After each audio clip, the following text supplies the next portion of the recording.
Hold kidogo. Wako hapa eh? Podium uko naye? Sawa. Okay.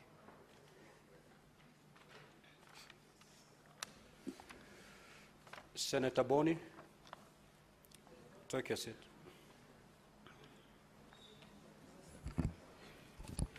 Now, honorable senators, as you may recall, the Senate Majority Leader moved a motion to suspend the morning plenary sitting to facilitate a special session between the Senate and the Cabinet Secretary Ministry of Interior and National Administration, the Inspector General of Police, the Independent Policing Oversight Authority, and the National Police Service Commission.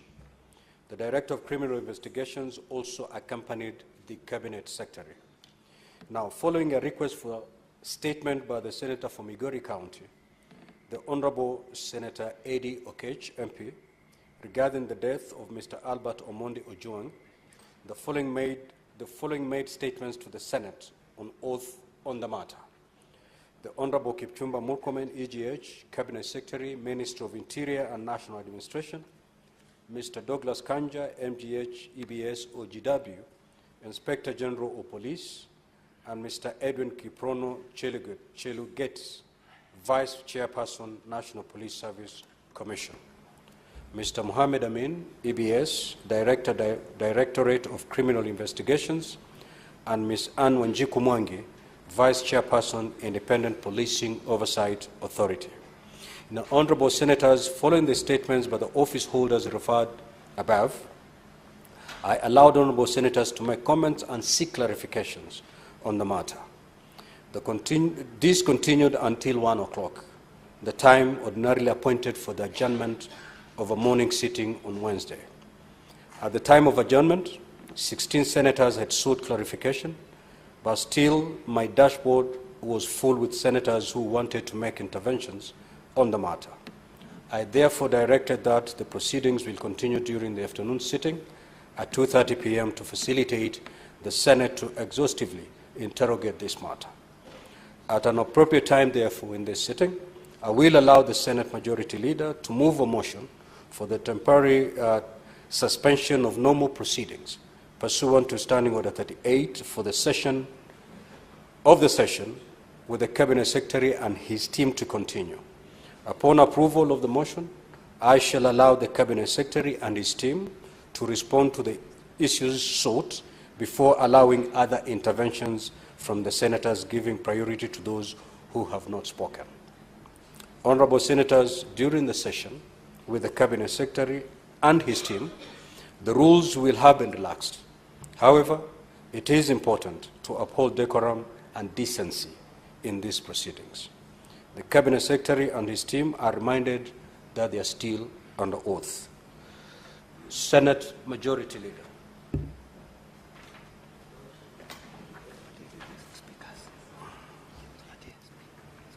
Thank you, Mr. Speaker. Mr. Speaker, pursuant to Standing Order number 38(1), I move that the Senate do suspend its proceedings in order to allow senators to efficiently interrogate the Cabinet Secretary for Interior and National Administration, the Inspector General of Police, and the chairpersons of the Independent Police Oversight Authority and that of the National Police Service Commission regarding the safety and well-being of arrested persons in Kenya while in police custody, and in particular, the circumstances surrounding the death of one Albert Omondi Ojwang. Mr. Speaker, as the House will recall, this is a similar motion that was moved this morning, and the reasons and justifications that were advanced in the morning still stand true now. And for this reason, I don't want to go beyond this. I urge members to vote to support. This is a unique opportunity, and I want to thank the House. We've conducted ourselves very well this morning, and I want to thank the Speaker. You have presided over the proceedings as expected. I move and request the leader of the minority, Justice Madhayo, to second my motion. Thank you, Mr. Speaker.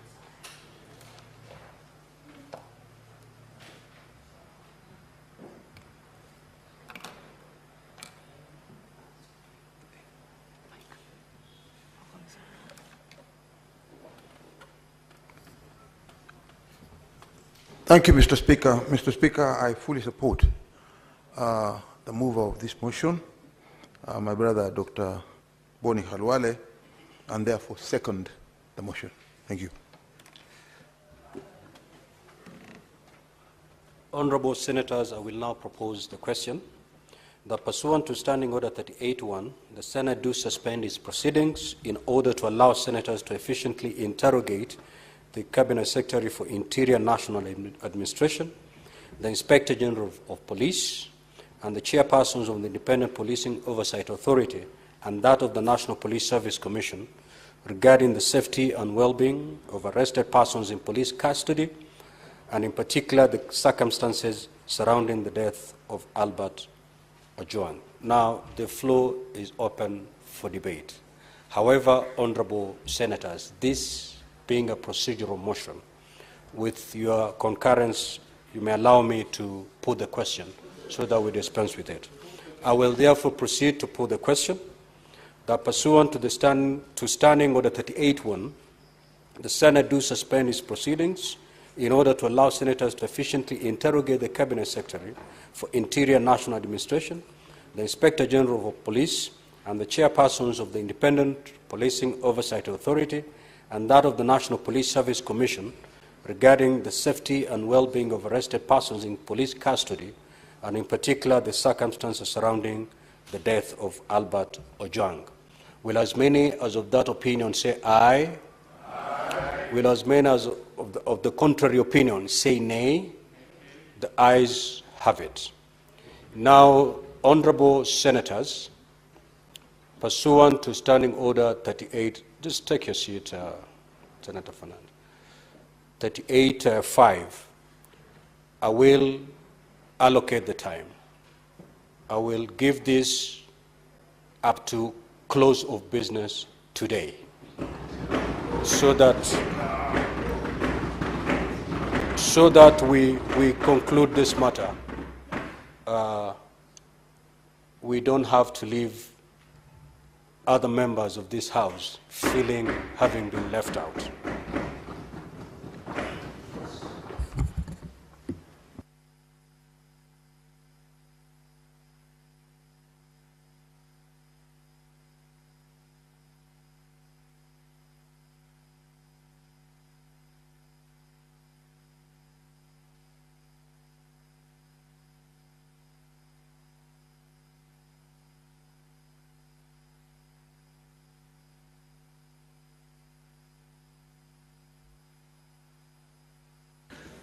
Clerk, Sergeant at Arms, kindly usher in the witnesses, please.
Honorable CS and your team, welcome back to the Senate.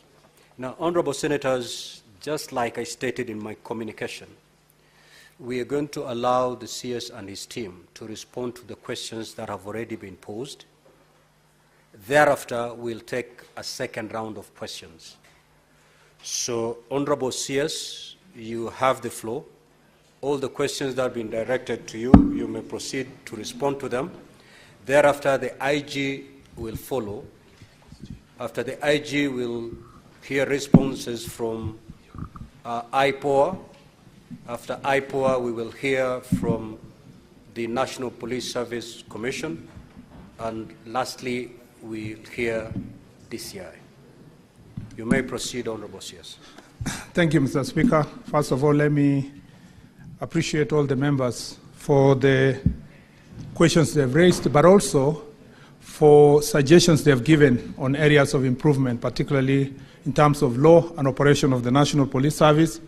Mr. Speaker, we have taken note, but also we will benefit from the Hansard so that we can be able to make sure that all, especially the policy and regulatory suggestions, Mr. Speaker, are going to be taken into consideration. Mr. Speaker, I understood this assignment. First of all, let me say this. I came here today not because I was called, not because a letter, I saw any letter, maybe it was sent from your office. I just saw you live, Mr. Speaker, yesterday. And once you announced live that you will need the minister from here, I did not even take 5 minutes. I called the IG.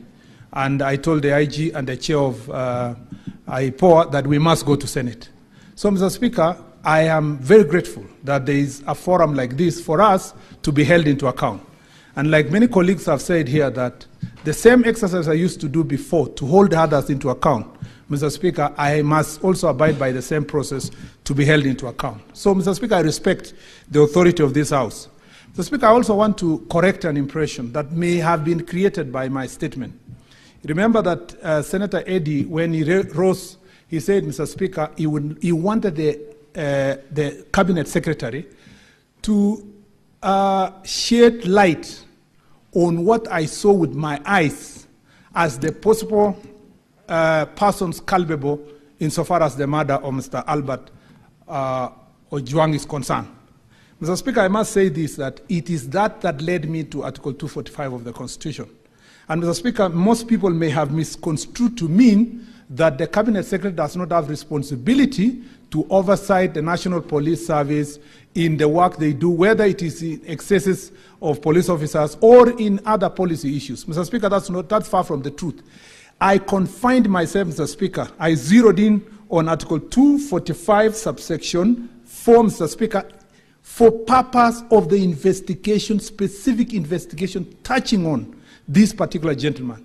Mr. Speaker, it will be a violation of our Constitution if, as a Cabinet Secretary, Mr. Speaker, I would now arrogate myself a responsibility contrary to Article 245(4) of the Constitution, where when an investigation is done, if it is suspected that a senator has committed an offense, and as a Cabinet Secretary start saying, I call the IG and tell IG, go arrest so-and-so, investigate so-and-so, charge so-and-so, it is the people of Kenya under Article 245 of the Constitution wanted to remove the possibility of any person, not just the Cabinet Secretary, a senator, a president, and any other person would direct investigations into any matter outside the authority of the National Police Service and the Inspector General himself. That is why the only exception given, Mr. Speaker, is the office of the DPP, who can give directions to the IG to carry out investigations. So I want to correct that impression.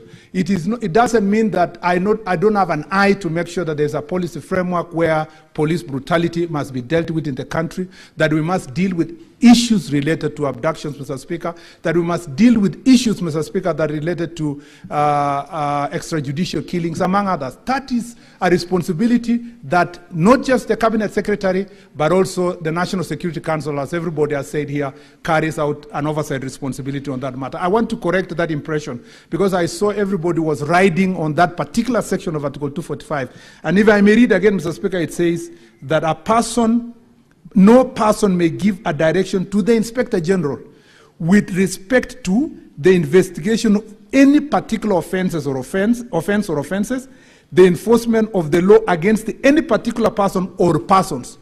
But enforcement of the law generally, I can give directions policy-wise.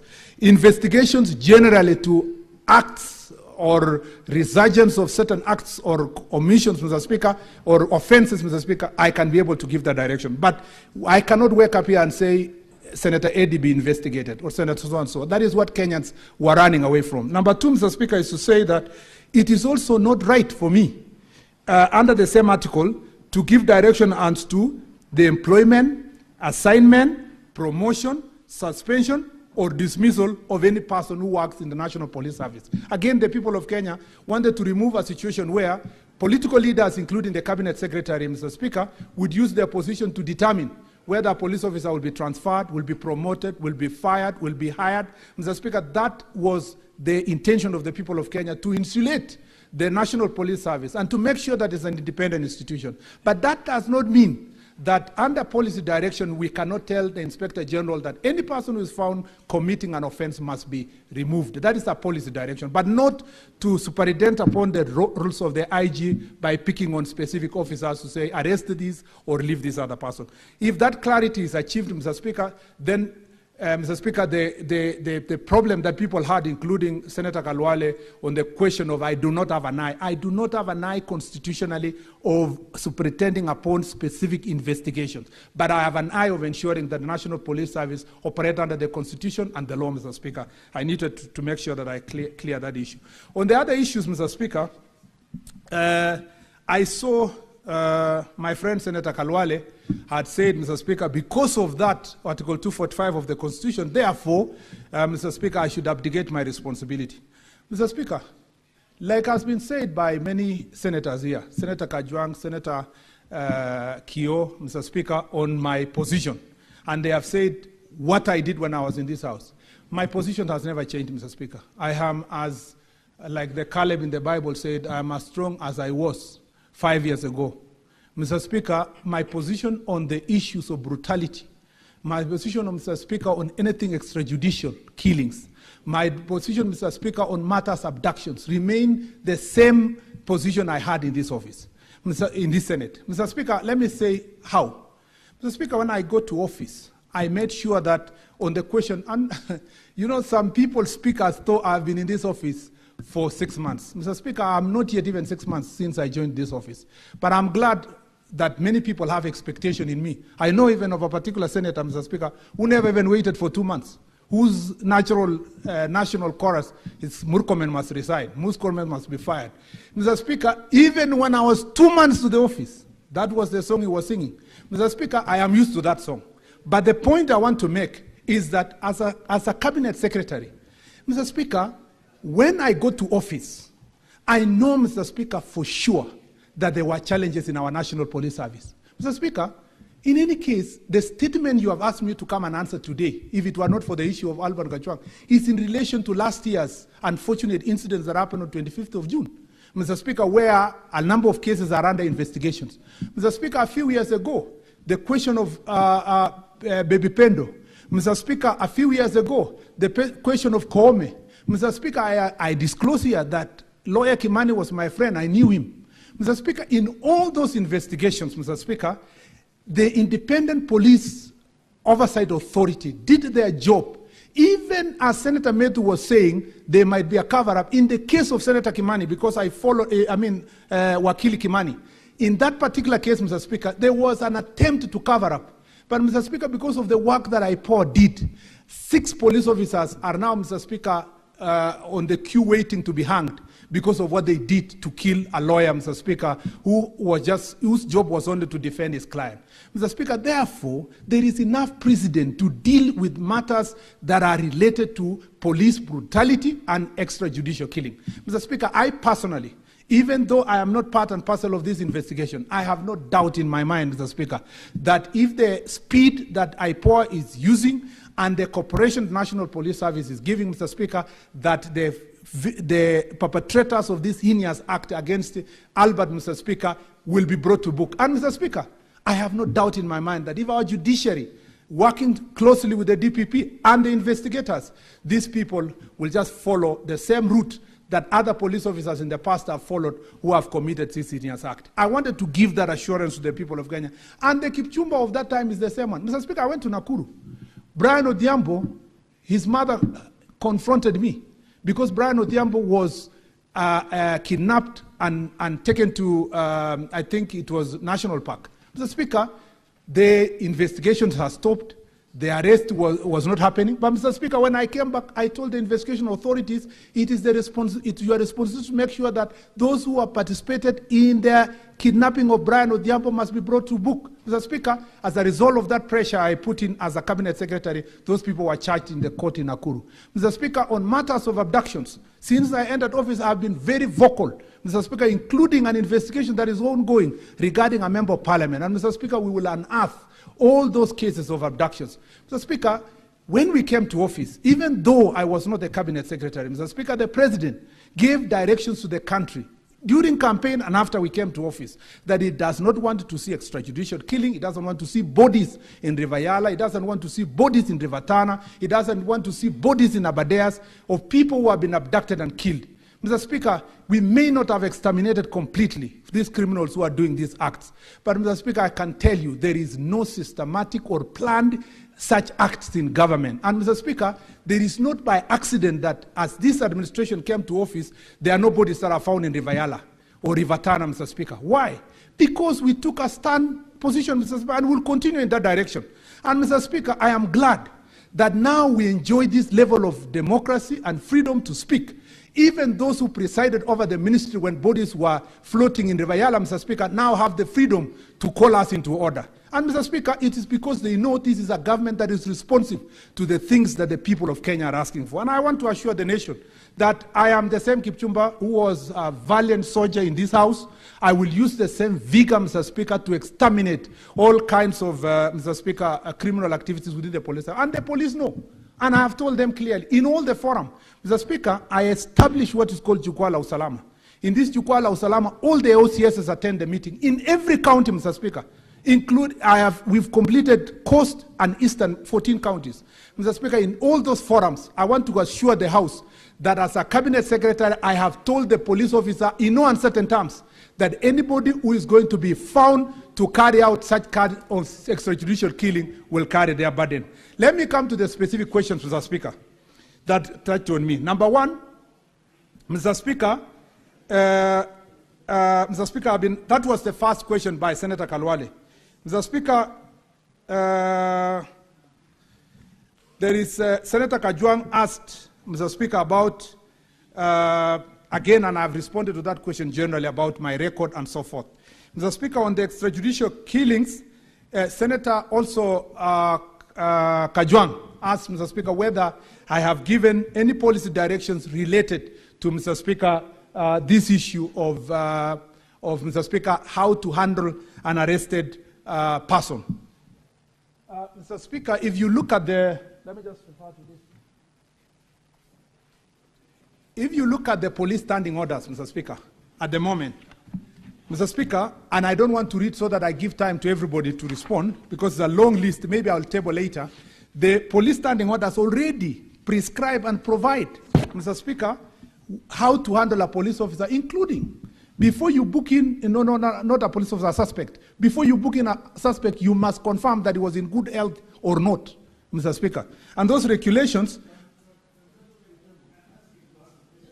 Honorable Senators, he has just said he will table, but yes, he wants to pick a few statements from yes, before he does that. So, Mr. Speaker, it says that the guidelines, Mr. Speaker, require that you must determine the health and general conditions of the suspect.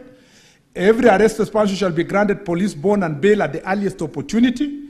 All suspects must undergo mental and physical health screening at the time of booking. The suspect must be immediately booked upon arrest and entry record in the occurrence book. All movements of the suspect into and out of the cell must be recorded in the OB. And if you had the investigations that are ongoing, they are telling us when he was booked in, when he was removed, Mr. Speaker, and that will assist the Ipoa in the investigations, that occurrence book. Mr. Speaker, police cells must not be overcrowded. Space per detainee must conform to minimum standards. The booking officer must inform the suspect of their basic rights. Communication must suspect all this. It is not the absence of the legal framework or policy directions that led to the killing of Mr. Albert Ojwang, Mr. Speaker. It is blatant disregard of the law and the Constitution. And that's why we are not coming here to give excuses that it is in the absence of a policy direction from the ministry. No, Mr. Speaker, it is just blatant disregard. If you see how that gentleman was beaten, Mr. Speaker, the person who did it is an animal. And it calls upon all of us to say that that person must face justice, and it at the shortest time possible, Mr. Speaker. And therefore, there is absolutely no reason on my side, Mr. Speaker, to try to hide anything, Mr. Speaker, because that investigations, as I said earlier, covering other previous police officers have led to them being held into account. Mr. Speaker, Senator Mungatana asked the question of training of police officers on the questions of human rights. I must confirm here that there has been progressive growth in terms of training of police officers. However, Mr. Speaker, the truth is that because of lack of resources, Mr. Speaker, our police officers, last training they have is the day they were recruited, Mr. Speaker. Only those in the higher cadre, Mr. Speaker, and all who sometimes get to go to promotion get to be trained, but a large number of our police officers do not get to go through this promotion. And therefore, one of the things that the National Police Service has been pushing, and we will push with them, and I'll help them push this issue, is to make sure that budgetary allocation is provided, Mr. Speaker, to ensure that the police get money to continuous training and updating their knowledge on human rights. Mr. Speaker, it's also expected that when you punish perpetrators like this, Mr. Speaker, it was always expected that we would send a message to others. But like any other society, when you have a force of 120,000 police officers, you will find a small number of them, Mr. Speaker, violating the Constitution and the law. Mr. Speaker, Senator Mogeni, and I suspect I've answered this question, whether I had any responsibility, supervisory responsibility as part of the Security Council, and I said yes. Mr. Speaker, the only answer I gave that I didn't have an eye on, and I am not supposed to do, is to meddle on specific investigation. If I do so, it will reach a stage where our cabinet secretary will be picking people politically on who's to be charged and who's not be charged, and that is what the Constitution tried to remove from us. Mr. Speaker, on the question of Senator Wambua, I think generally I've also answered by the statement I made, except to add that, Mr. Speaker, I want to assure my friend Senator Wambua that I did demand answers from the Inspector General of Police. The only difference is that because I'm a cabinet secretary, I cannot demand in public. I cannot call a press conference to demand speedy investigation from the Inspector General or to request him to make sure that the people of Kenya get answers in good time. It is because we work together. I can give him a call and to tell him to speed up the process. And I think if you think that this is an issue that was reported on Sunday, and Mr. Speaker, today is Tuesday, the speed, Mr. Speaker, is commendable. And I believe that if the Ipoa can move in the same speed, it should be in a few days, and I don't want to commit myself because they are independent. They should commit themselves to, in the shortest time possible, to make sure that that file is taken to the DPP office. I also agree with the sentiments from Senator Veronica Maina, Mr. Speaker, on the human rights, on the reform program, that it must continue. There is a team that is currently constituted in the ministry that is working on the reform program. I have also asked a team, my own team in my own office, to look at all the legislation on issues of abductions and extrajudicial killing, if there are also areas that we need to close the gap to make sure that at least internally from our police force, there is no possibility of any person involving themselves in that issue. And Mr. Speaker, if I get areas where it needs legislative reform, I will come back to this House for support. Mr. Speaker, I agree with her that in one way or another we must support Albert's family, and I hope that those who will be found culpable also will be held into account, Mr. Speaker, over and above us just supporting from as government, and also all of us who are sitting here, perhaps from our own calling and generosity. Mr. Speaker, there was also a suggestion from Senator Dulo that we may need to look at the use of the computer misuse law. Mr. Speaker, we were here, we debated this law, there were issues, it went to High Court, it went to Court of Appeal, where it is at the moment. Mr. Speaker, some of those issues we can relook at them. Mr. Speaker, even the team that I've constituted in my office, I've told them to look at all the decisions of the courts, including Justice Ogola's rules, among others, Mr. Speaker, on how to handle a suspect, so that then we can see if we are getting the standing orders or we are coming up with new regulations that will make sure that our police service is a bit, Mr. Speaker, up to date. Mr. Speaker, I know that I have been asked whether I should run away from this responsibility. Mr. Speaker, for the 6 months I've been in this office, nearly 6 months I've been in this office, the effort and the energy I've put to revamp this ministry, Mr. Speaker, gives me hope that in the near future we will see the fruits of this responsibility. Mr. Speaker, I know that in moments like this, like those who went before me and others who have other responsibilities, Mr. Speaker, these are the moments that the duty to serve overrides, Mr. Speaker, the condemnation to throw in the towel. It is important as a leader, when you are faced with challenges, to provide solutions. If you become the kind of a leader that runs away from solutions, Mr. Speaker, then you miss that opportunity. Mr. Speaker, I've been asked by Mr. Nyutu Senator Nyutu and Senator Kalwale, Mr. Speaker, the question of why, Mr. Speaker, I should not ask the DIG Langat to step aside. Mr. Speaker, let me say this, that, Mr. Speaker, this is an ongoing investigation. To the best of my knowledge so far, the information we only have is that the Deputy Inspector General of Police, despite being the DIG, took the step to report what he thought was an act of or a crime committed against him. And Mr. Speaker, went as low as reporting this to the DCI, and that investigation was done. And in the process of this investigation, somebody has died.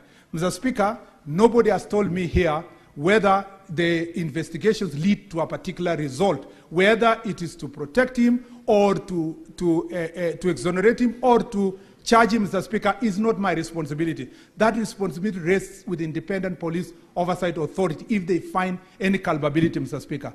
The rule of law demands from all of us, God forbid, should a senator here, at the rank of minority leader, for example, report a case to the police and the suspect is arrested and dies in custody, God forbid that the minority leader, someone will say he must take responsibility. In the same breath, Mr. Speaker, there must be a link between the crime and the individual.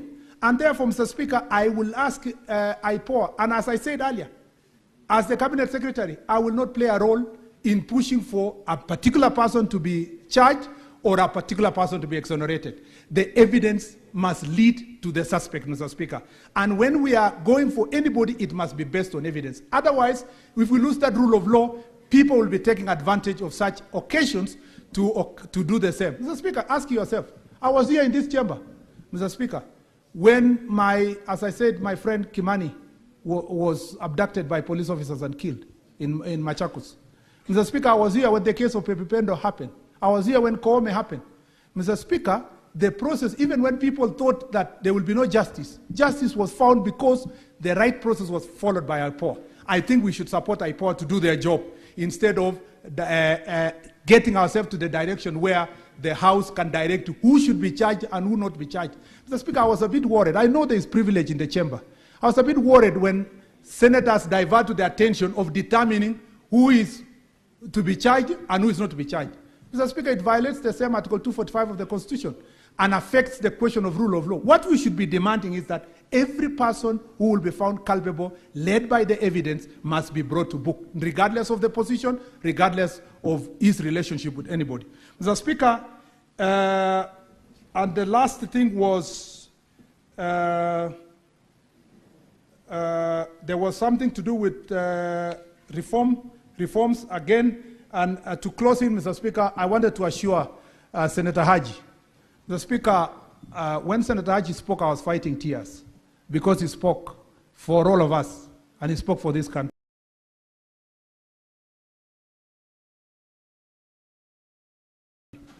Mr. Speaker, the life of Albert Ojwang is as painful, Mr. Speaker, as the life of Father Alois, who was killed by criminals. is also as painful as the life of that person killed in Garissa. It's the same as the ones who died in Todonyang where I visited recently, Mr. Speaker. So, Mr. Speaker, in the national security architecture, we take every life seriously. We are glad that there is an opportunity today to discuss the question of the life of Mr. Albert Ojwang. I do not take it away from those who brought it to this chamber. But, Mr. Speaker, I want to assure the country that we take the same seriousness in every other life, just like the case of Albert. And I hope that also this chamber and the Republic will be conscious to deal with these issues when they come before us. Mr. Speaker, I remain seized of this matter. I will remain accountable to this House, and therefore, Mr. Speaker, I'm ready and willing to ensure that I respond to all the questions that this chamber. Mr. Speaker, in any case, in the statement I was going to bring to this House, there are also very weighty issues about abductions and police brutalities and citizens killing during protests last year. And I believe that, Mr. Speaker, when we get the time to come back again, these issues will have to be ventilated based on the responses that we are going to bring to this chamber. I thank you, Mr. Speaker. Now we are going to hear responses from the IG. IG, you mentioned the name of the senator and the question and proceed to respond so that we save on time. Thank you very much, Mr. Speaker, sir. The honorable members of the Senate. Let me start by saying that I appreciate you very much. The questions that were raised here, they are questions that are weighty. They are questions that are very valid. They are questions that are also going to assist us, even when we are looking at our standard operating procedures and so forth. So I really, really appreciate your contribution. The questions that you asked, they are very, very important to us. Secondly, Mr. Speaker, sir, let me say that when I was being vetted by Parliament, I did inform the Parliament that I will operate within the frameworks of the law. And I demanded the same from my officers, the members of the National Police Service, to operate within the frameworks of the law. That is the reason why myself as the Inspector General and the leadership of the National Police Service, we are pained by the loss of the late Ojwang in our police cells there. We are pained. As a parent, I'm also pained for losing young Ojwang. I feel pained. Now, when we go to the questions, the first question was by Honorable Senator Okeshi. The circumstances that led to the death of the late Albert Ojwang. These circumstances are being investigated by Ipoa. And as my CS has said, let us give Ipoa an opportunity so that they can quickly be able to investigate and tell us openly exactly what really happened. Number two, there was this report of Albert having hit his head against the wall. That is the information that came, the primary information that came from the same station. But in the subsequent press briefing that I did, that was rectified, and in fact, we can even be able to see it very, very clearly by the results of the investigations. There was this question that was asked by Honorable Senator Medho. Why was he taken to Bagathi and not Kenyatta National Hospital, which probably could be a little bit near? Let me say this. Both of them are government hospitals, both Kenyatta and Bagathi Hospital. Maybe for the officers who are taking him to hospital, they made a decision to take him to Bagathi, but both of them are government hospitals. And we believe that they have got what it takes to treat a sick person. Then there is also this question of the interdiction of the officers. Why is it that the Inspector General did interdict the officers immediately? The reasons as to why I did interdict the officer commanding Central Police Station, the duty officer of the night when the late Albert Ojwang lost his life, the officers who are manning the report office, IG just pause. Yes, what's your intervention, Senator Fokelov? Thank you, Mr. Speaker. Mr. Speaker, I can see he has now going to be answering those questions which were asked.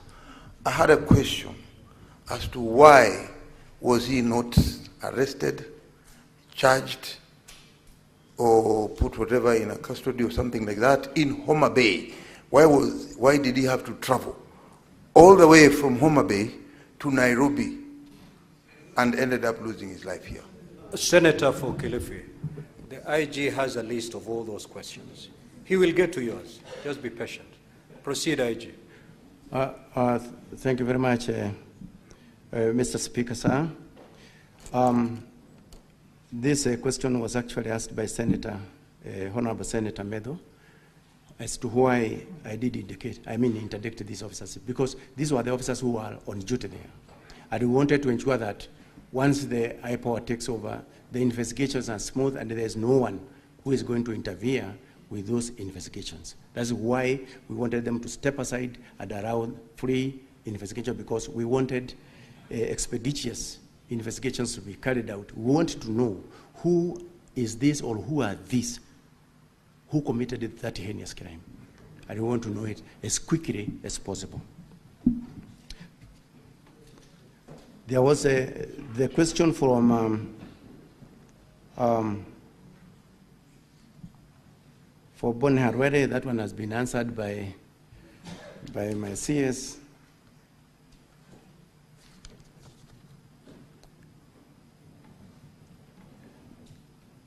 Then the question from Honorable Senator Manzayo, why Albert Ojwang was arrested in Homa Bay and why he had to be transported up to Nairobi. This question, the DCI is going to answer it very, very, very, very clearly as to the reasons why he was transported from Homa Bay up to Nairobi.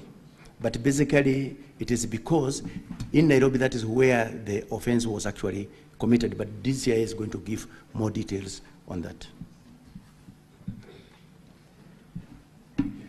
Why the CCTVs were again interfered with? That is another question that was also asked by Senator Masayo. The Independent Police Oversight Authority is investigating the entire scene of crime. And they are going to tell us exactly what happened with the CCTVs. And if there is anyone who was involved in that, then punishment must be meted to an officer of that nature. So the same case applies to the question, who are these police officers who committed the crime of murder to the late Albert Ojwang? Again, we are waiting for answers from Ipoa, who are right now investigating the same. And we are looking forward to the resolution of that issue soonest possible, because it's something that have actually captured the entire country into what happened on that date. The question from Honorable Senator Kajwang.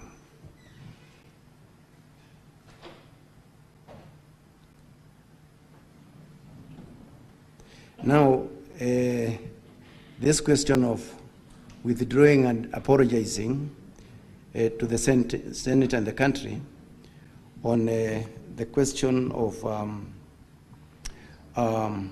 the late Ojwang, Ojwang having committed, hit his head on the walls. I think, as I said from the word go, we allow the Ipoa to investigate, and they are going to give us concrete answers. Because I have already indicated that in the subsequent media briefings that I did, that situation was actually corrected. IG. On whether... IG, you need to respond to that question in a better way. This was the question by Senator Kajwang, that through your official communication, the first information you put out there to the public was that the young man had hit his head against the wall and therefore died. Later on, after the autopsy was carried out, it was found to be totally different. The question that the senator then rose to ask was, would you, having put that communication to the public, that the young man hit his head on the wall and died, would you withdraw that particular communication and proceed to apologize to the nation? That was the question the Honorable Senator asked. If you're unable to do that, you can also, that's also an answer. Thank you very much, Mr. Speaker. On that question, let me say this. Number one, if in the ongoing investigations by the Ipoa investigators, we get to know the truth, the officers who issued the initial report that we relied upon, then they will have to face disciplinary proceedings as provided for by the regulations by providing incorrect information. So we are awaiting the outcome of the investigations of Ipoa in that. IG, we've had the benefit of hearing the representative of Ipoa in the morning, and they were very categorical on what caused the death of this young man. What more do you want to hear? Mr. Speaker, sir, from what we have heard here from the Ipoa, although we have not yet gotten that report, we will proceed on and take appropriate measures on the officer who gave the primary report on that material day. We have taken note. IG, proceed.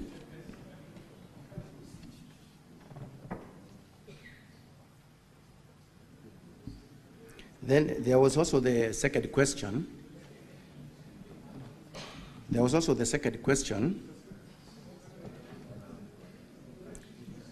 Honorable Senators, I think we are doing pretty well now.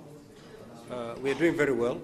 What is your intervention, Honorable Mungatana? Now, IG, the reason why you are attracting a lot of intervention is because you do not want to open up and just tell the senators exactly what happened.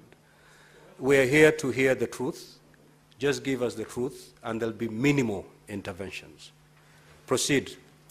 Mr. Speaker, I have a lot of respect for the current IGP, in fact, a very professional police officer, but I wanted to remind him, the Constitution has given us, under Article 238, the principles of national security.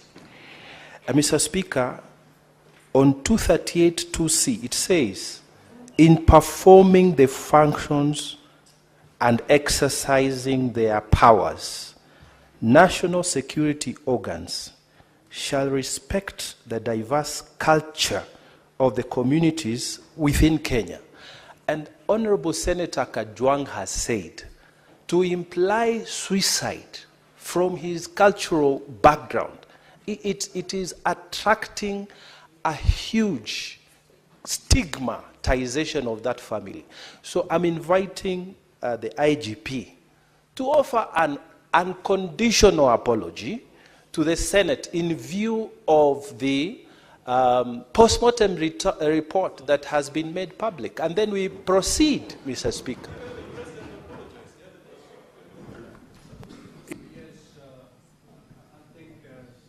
Mungatana is clear. IG. Thank you very much, Mr. Speaker, sir. It is true, as Senator Mungatana has said, that going by the report that we have gotten from Ipoa, that it is not true, he did not hit his head against the wall, but that is the report that we had from the word go. I tell my apology on behalf of the National Police Service because of that information.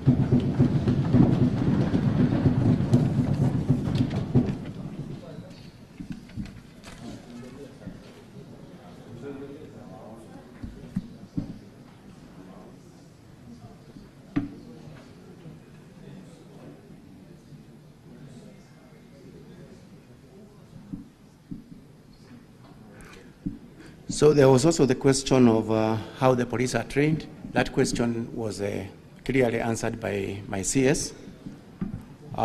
He also did mention that FADS is also another constraint that has been delivering the National Police Service to enable us to train everybody within the service. Then there was also the question of how many were in the cell. There was also the question of how many were in the cell where Albert was held. Again, Mr. Speaker,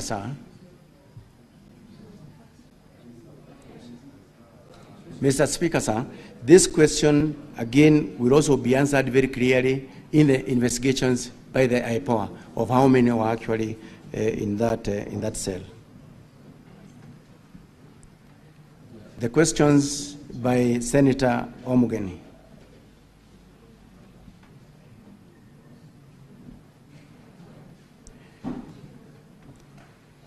As I have indicated, I myself am a parent. My other senior level commanders, they are all parents. By losing Ojuang, it pains me, it pains them. It is not right to lose them in a police cell. Now, when he arrived, or when he was brought in from Hamabe, he was given an opportunity to call his family back home. As I did indicate from my statement that I was providing, where he did indicate to his wife that they had reached Central Police Station safely and he was safe. So that one confirms that when he reached Central Police Station, he was all right, by his own statement to his own family that he was fine. So the second question is about why was Ojuang booked alone in the cells. As I have indicated there earlier, this is something that we are going to be provided with answers by the investigating agency, because these are some of the questions that it must answer.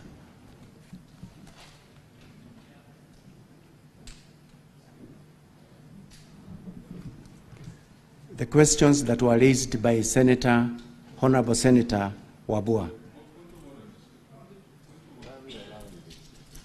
IG, 2 minutes ago you're doing fairly well, but I can see there's a relapse. The question was, why was this young man booked alone in a cell? And your response, if I got you correctly, is that matter is under investigation. Yes. Really, is that your response? Yes. The matter is to establish the correct position. Senator Kajwang.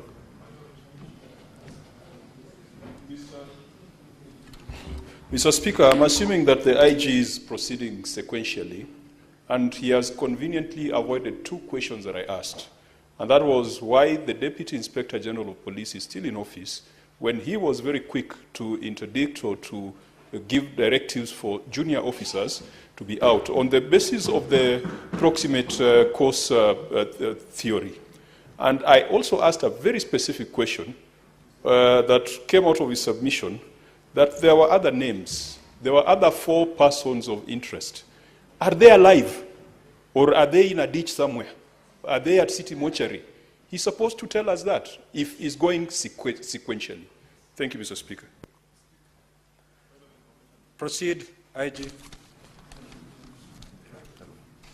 In regard to the question that was asked by Honorable Senator Kajwang about whether to reassure the House that all the 4 that were mentioned are alive. I'm going to give an answer, but the rest of the details will also be provided for by the DCI. To say this, there was one suspect who was arrested, and by that time he had been placed at Kamukoji police station. When the file went before the ODPP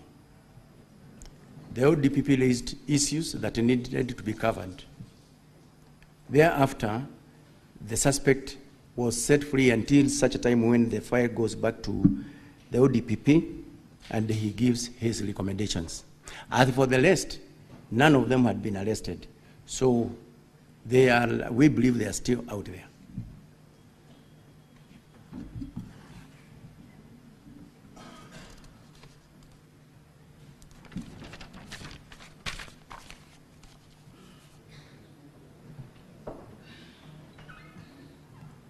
About why the DIG is still in the office, the reason why I did not go back to that question, it is because the CS had given actually an answer only the same.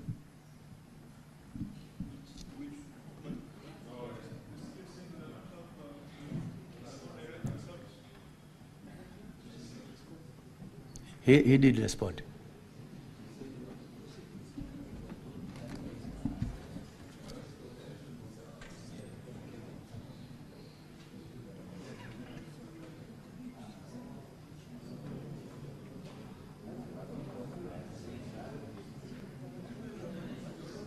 Yes, proceed, IG. Proceed. We need to save on time. Thank you very much, Mr. Speaker. So that question of why Ojwang was booked alone in the cells, as I have answered right now. We are saying. Honorable Senators, the IG has responded to that question. His answer may not be satisfactory, but it's an answer. That is what he replied. Proceed. Thank you, Mr. Speaker, sir. The questions that were raised by Honorable Senator Wabua. He first of all registered displeasure of the absence of the chair Ipoa. I think that one was recorded.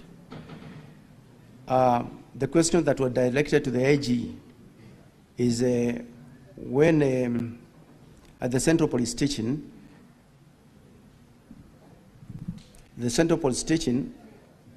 Albert was booked again alone in the cell. And I have answered that question there before. I have answered the question. IG, can you repeat your response to that question so that it's clear? My response to that question, I have indicated that why he was booked in that cell alone, it is something that we need the investigating team to also let us know, because there are a number of cells that are at the Central Police Station. And now, at that particular time, I don't have the figures of those who are actually under the custody of those cells. But in the investigation, in the course of the investigations, we are going to get out the answers very, very clearly, Honorable Speaker. IG, your CS has tabled the police standing orders, which are very clear on how to handle a suspect, book him in, and all that. Under what circumstances, and that is what the senators would wish to know, under what circumstances can a suspect be put in a solitary confinement? And did this young man fit the description so as to be put in a solitary confinement? Honorable Speaker, once again, thank you very much. The CS have actually tabled the, the standard operating procedures through which the procedure that the police follow actually when someone is being placed in the cells, somebody has been arrested, brought in, the recording of the OBs, the recording actually in the cell register, and the number of even those suspects that are held in a particular cell is also very clear. So what I am not very, very sure of as at now is, and I'm looking forward to the investigation of the Ipoa, why is it that he was alone in that cell? Is it that we had more cells? Is it that we did not have others who are there? So we are waiting for that question from Ipoa. Proceed, IG. Honorable Senators, let him conclude. We'll get better responses from Ipoa. But before you proceed, IG, what's your intervention, Senator Undergo?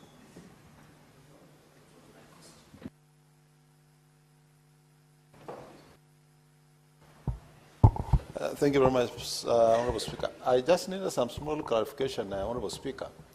I thought in the morning I heard the Ipoa say, in the progress they have made, they have also recorded a statement from one of the detainees. And maybe the clarification is, was that detainee in the same cell with Ojwang? So that the question of whether Ojwang was actually in the cell alone. Can we marry the two? Because Ipoa is here and police is here. Yes, proceed, IG.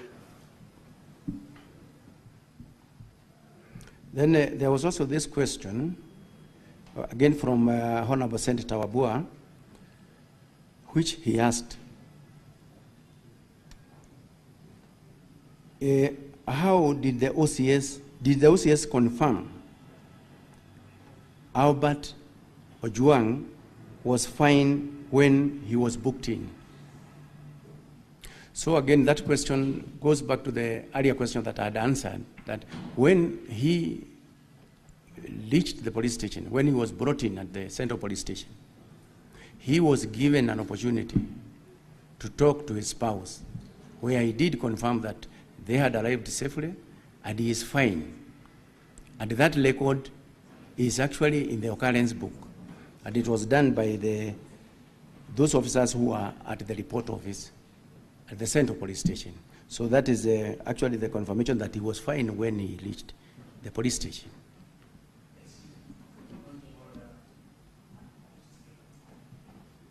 Certainly, it cannot be a point of order, Senator Onyonka. You may put forth your intervention. Thank you. IG, there's a gentleman who was the OCPD of that police station at Central, Mr. Benjamin Talam. Are you aware that he refused to book Mr. Ojwang when he was brought in, and that is why he was taken to the hospital? And in today's newspaper, he said he refused to accept him because the condition in which he was in, he would not have been accepted into the cells according to his training. Mr. Speaker, sir, according to the information that I have, the late Albert Ojwang was booked in at the police station, Central Police Station, at 9:35 hours in the evening, and placed in the cells. Then the OCS, who is responsible for that station, was informed of the same. So the other one from the Honorable Senator, that one I'm not aware.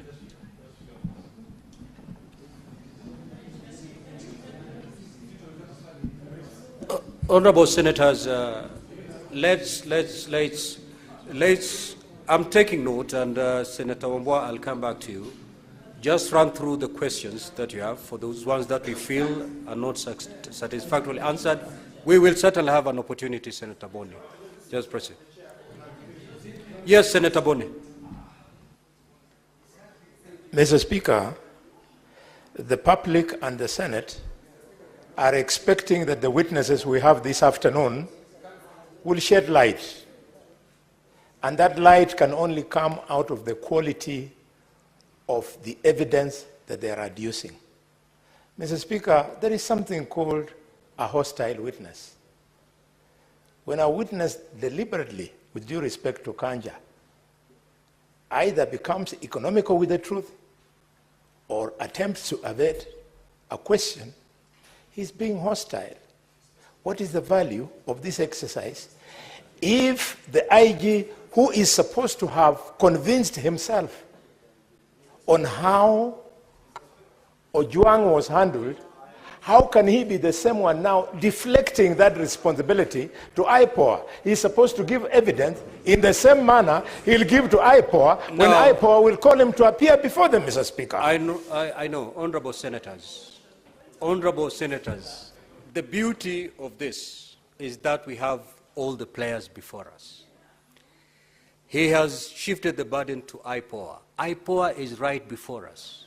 They will take to this stand, and they will go through exactly the responses that have been put forth by the IG. If the Ipoa representative wasn't here, then a lot would have left hanging. So, Honorable Senators, let us be patient. Let us be patient. Let us be patient. Proceed. Much, Honorable Speaker, maybe I can just read a small part of my earlier statement. That just pick the question and respond so that we move. So the question that had been asked here is, I would like to reply as follows. When they arrived at Central Police Station in Nairobi at approximately 21:17 hours, and at 21:24 hours, Mr. Albert Ojwang contacted his wife via mobile number that is also provided there to inform her of his safe arrival. Chief Inspector Taram, the officer commanding the police station, was contacted through his mobile phone. The number is also provided, and they authorized the booking of PC Mohammed Rashid Hiro Abdurai booked the suspect into the cells after confirming his normal physical and mental state was okay. Filed OB number 136/07/06/2025, which was done at 21:35 hours. That is the information that I have, Honorable Speaker, on that note. There was also the question of who interfered with the CCTV cameras at the station. Honorable Speaker, this question is amongst the many questions that the investigating agency, who are actually looking, who deals with matters, criminal activities by police, to give us an answer on that one. so that we can actually now be able to take appropriate measures with anyone who interfered with the normal settings of the CCTVs around that station. There was also the question from Honorable Senator Veronica.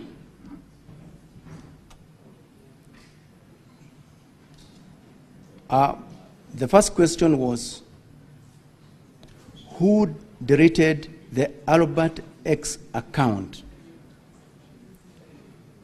Again, this question is going to be answered very clearly by the DCI.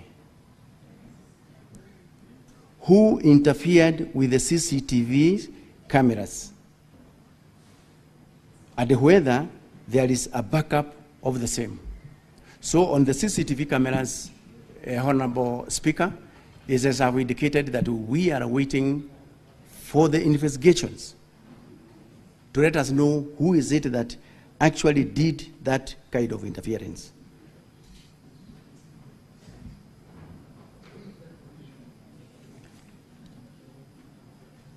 On the issue of whether we have a backup or not, we have already given some experts an assignment on that, and we are going to get that report very soon when we are still here.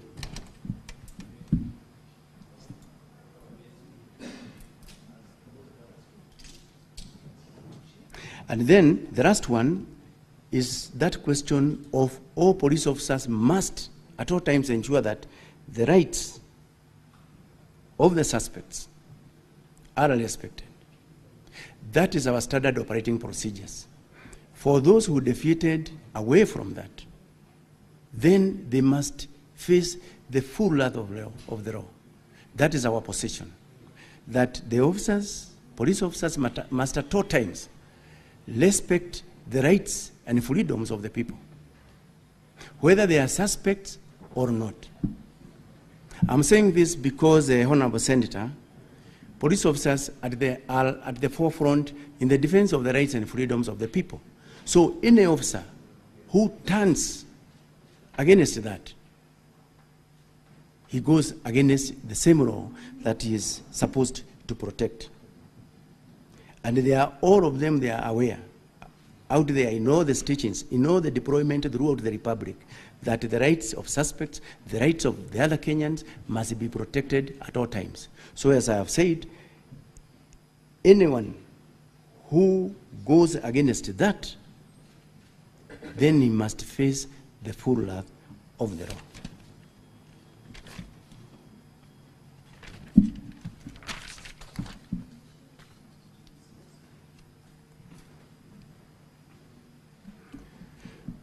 The questions from Honorable Senator Duro.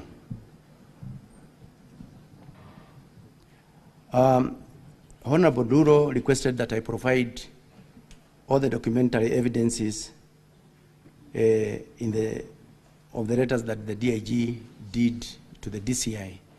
We have them, and I want to promise that by tomorrow, when we are attending the Committee of Senate, we will be having those documents with us. She did ask the same question: why does the police have to drive all the way from Homa Bay, the suspect from Homa Bay to Nairobi? That is, as I have answered there earlier, and the DCI is also going to give additional details on the same.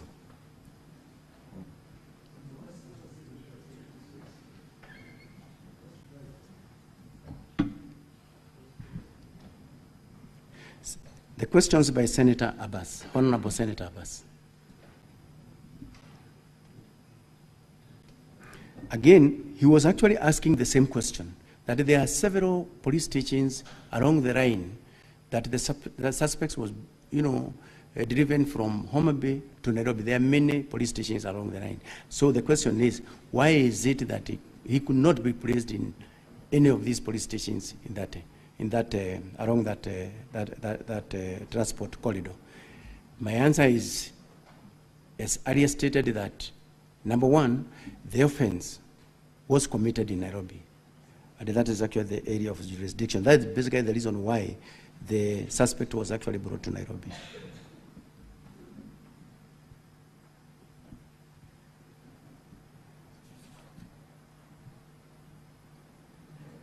Then there was also this question from Honorable Senator Haji, where he asked, why is it that the investigations could not be conducted elsewhere where the suspect was arrested? So the answer to that question is that the offense was again committed in Nairobi. That's the reason why the suspect was driven from Homa Bay to Nairobi.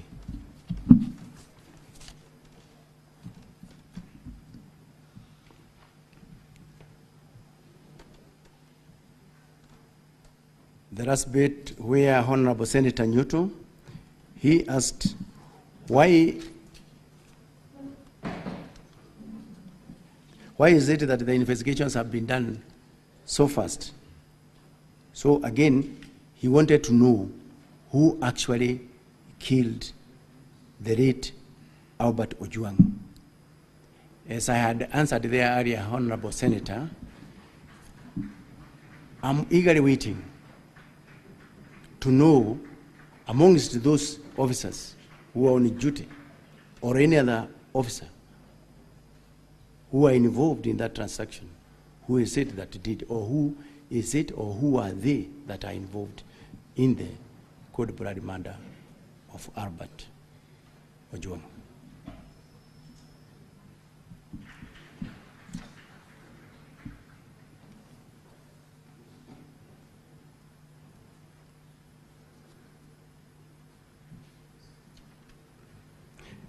Then there's this question of since when did the police start assessing the well-being of suspects? That question, if you look at our occurrence book, it has got several columns. And in one of the columns, there is the physical state and also even the weather.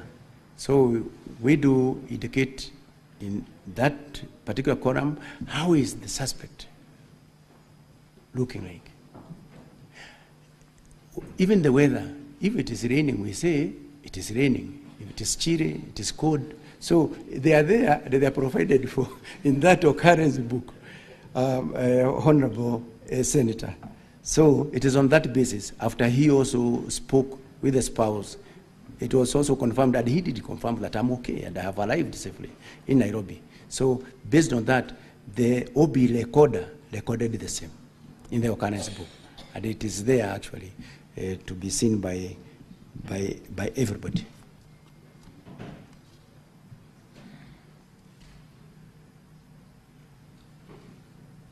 The last question from Honorable Senator Newton was again, why was Ojwang transported all the way from Homa Bay to Nairobi?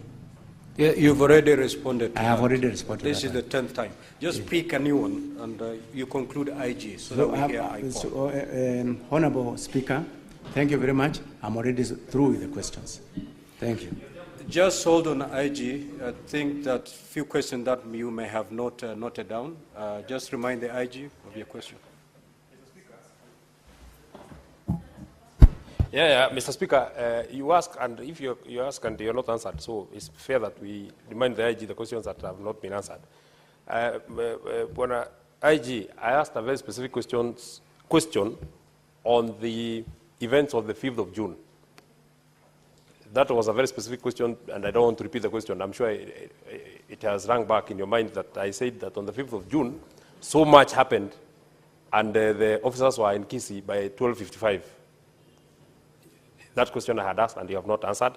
And finally, why you chose Bagadia and not Kenyatta National Hospital? That was, yeah. Honorable Methu, the IG responded to that question. You know, I think what you need is the second limb of Senator Methu's question, is that the time computation does not add up. What do you say to that?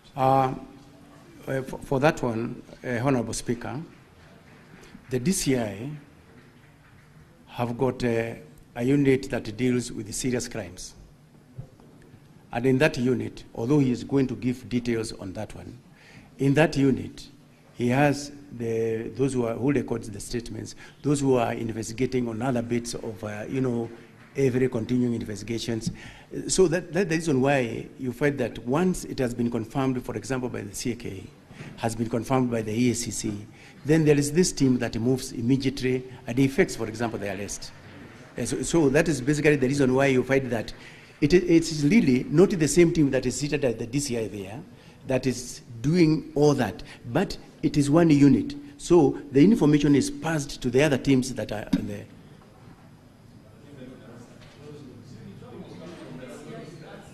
Honorable Methu, I think he has passed the buck to Ipoa and DCI. Exactly. So wait until DCI or Ipoa, then they may be able to take that. So, honorable senators, let us now have Ipoa take the stand. Senator Haji, you will. We still have all the witnesses around, you will. Exactly. Proceed, Senator Haji.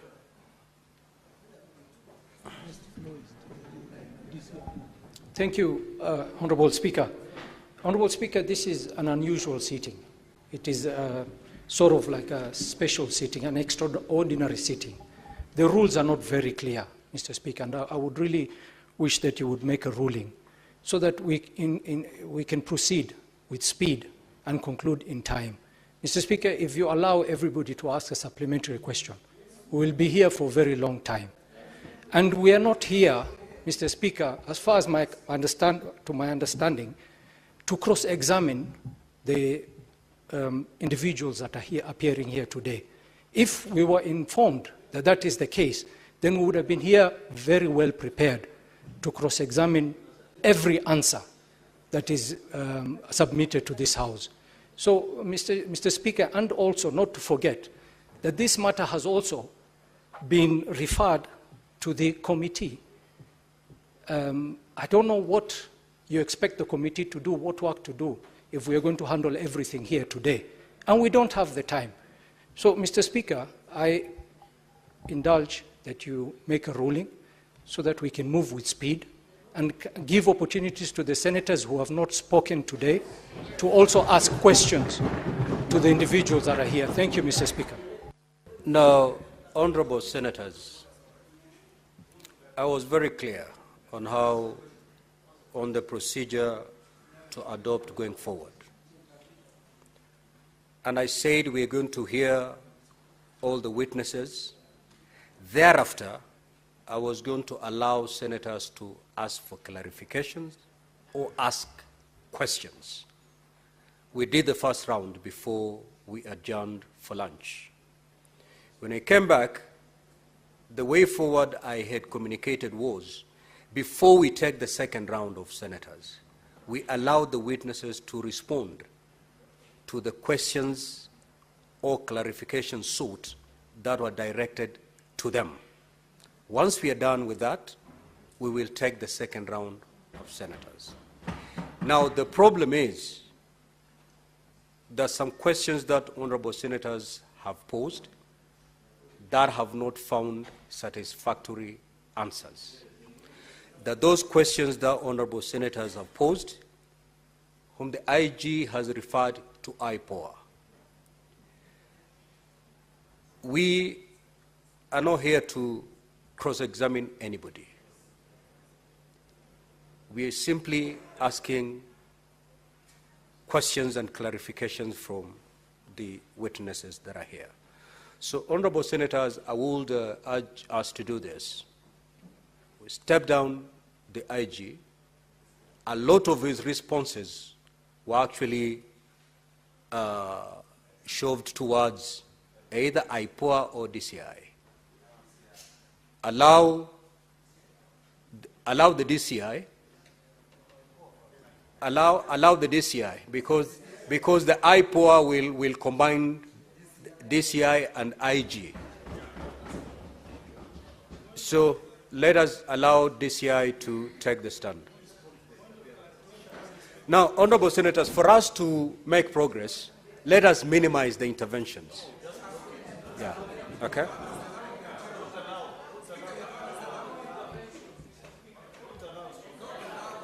Honorable senators, let us allow DCI to proceed to respond to the questions sought.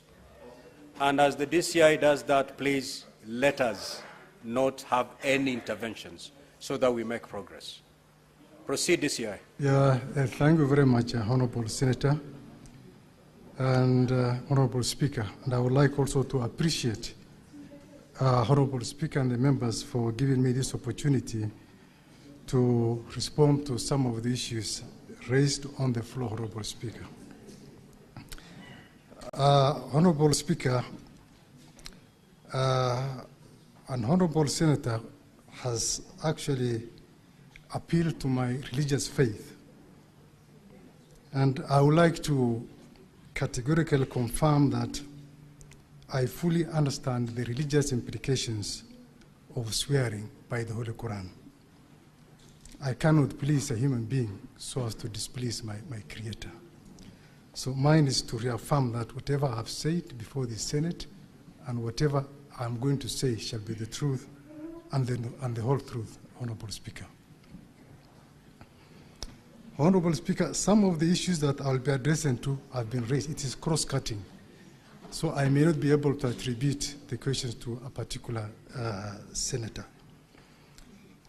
I wish to confirm that it is true that just like any other citizen, the DIG KPS, Mr. Lagat, filed his complaint with the DCI in view of the very, very serious allegations touching on the integrity, both on the office and on the person of the DIG KPS.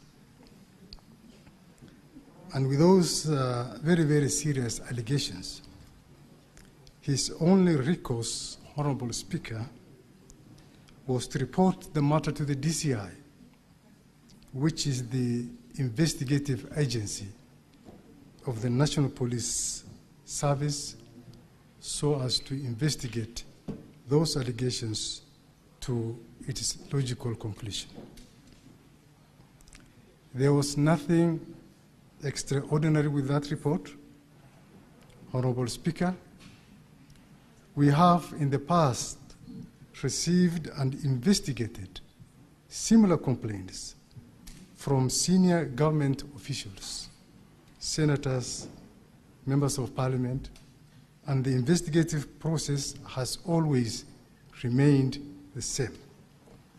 We receive the report, we investigate with a view to identify the culprits, and we take appropriate action. So, the complaint by... Na bila shaka mtazamaji, ikiwa ni siku ya Jumatano tarehe 11 mwezi ni Juni mwaka wa 2025. Tumai kwamba jina lako linakwenda vyema popote ulipo. Hujambo na karibu kwenye matokeo majira ya EBN awamu ya saa 10. Mwanzo kwanza kabisa ni kwamba moja kwa moja unavyoangalia, unavyotazama kwenye runinga yako kando yako ni kwamba kuna kikao kinaendelea katika bunge la Seneti, ambapo waziri wa usalama Kipchumba Murkomen pamoja waziri wa usalama Kipchumba Murkomen naye Inspector General wa mkuu wa polisi amefika mbele ya kamati ya bunge kuweza kujibu maswali kuhusiana na kifo cha mwanablogu Albert Ojwang. Mtazamaji, na sasa tunavyoangalia ni kwamba ni mkuu Inspector anaitwa Mohamed Amin ambaye anazungumza kwa sasa katika bunge la Seneti. Tuanze na taarifa kwamba waziri wa usalama Kipchumba Murkomen na Inspector wa Generali wa polisi Douglas Kanja pamoja na wakuu wengine wa usalama walitoa hakikisho kwa bunge la Seneti kwamba walihusika na mauaji ya Albert Ojwang watakamatwa na kushtakiwa kwa kuhusika na tukio hilo. Uchunguzi wa patholojia ulionyesha kuwa Ojwang aliuawa kinyume na taarifa iliyotolewa awali na maafisa wa polisi kujikongesha kwenye ukuta na kusababisha kifo chake katika seli ya Central. I will cooperate. I will put every effort within my ministry to ensure that justice is served to this family, and Mr. Speaker, that those who were involved in this action, Mr. Speaker, will be punished severely so that it becomes an example that, Mr. Speaker, such an act should not happen within a police custody. Mr. Speaker, I know this is not an isolated issue. the issue of police brutality has been part of our national discourse for far too long. Mr. Speaker, yesterday there was no mechanism for holding police officers accountable. But Mr. Speaker, a few years ago, with the enactment of the new constitution and the establishment of institutions of accountability, Mr. Speaker, we now have a mechanism of holding police officers into account. Following the examination of the body, they unanimously concluded that the cause of death was blunt force trauma, as evidenced by the following findings. Number one, head injuries, including internal bleeding into the head, features of the neck pressure, suggestive of compression or strangulation, multiple superficial injuries on the upper lips, lower lips, and trunk.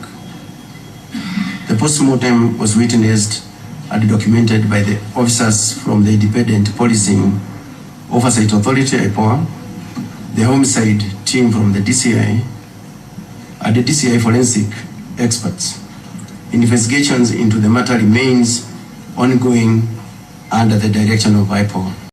Na mtazamaji, tukisonga mbele na taarifa zetu, ambazo taarifa ambayo inafungamana na taarifa ile ya kwanza ni kwamba viongozi wa kanisa la Baptiza wameonyesha masikitiko yao dhidi ya mauaji ya mwanablog Albert Ojwanga. Viongozi hao wa kidini wameitaja tukio hilo kama matumizi mabaya ya madaraka na kutoa wito kwa idara ya upelelezi wa makosa ya jinai DCI kuanzisha uchunguzi wa kina na kuwakamata wahusika. Aidha, wameitaka mahakama kutekeleza wajibu wake hadi pale familia wa Kenya kwa ujumla watapata haki dhidi ya kifo cha Ojwang. As a church, as the Baptist family, we want to first say that we have been saddened by the incident that took place and the loss of this young life that was still very promising, and something that is really worrying us is that this young man being taken all the way from Homa Bay County and being brought to Nairobi. Polisi waajibike jinsi iwapasavyo na watende kulingana na katiba na jinsi waliajiriwa kufanya hiyo. Na mtazamaji, tukisonga mbele na taarifa zetu ni kwamba wakazi wa eneo la Kidhinguri, kaunti ya Kiambu, wamejitokeza na kuchanga pesa ili kujiendesha ukarabati wa barabara wao wenyewe, barabara ya Kidhinguri kwenye kwenda Nyambare. Kulingana nao, barabara hiyo haipitiki hasa msimu wa mvua. Wakazi hao wamekuwa wakilalamikia uongozi wa eneo hilo na kaunti ya Kiambu kuingilia kati, ila kilio chao hakijasikika, ndiposa wakachukua hatua hiyo wenyewe. 4 bilioni ambaye haikukamilisha, ni kama kwamba serikali ilikosa pesa juu hii barabara ifika Kidhunguri, kutoka Kidhunguri kwenda Uplands.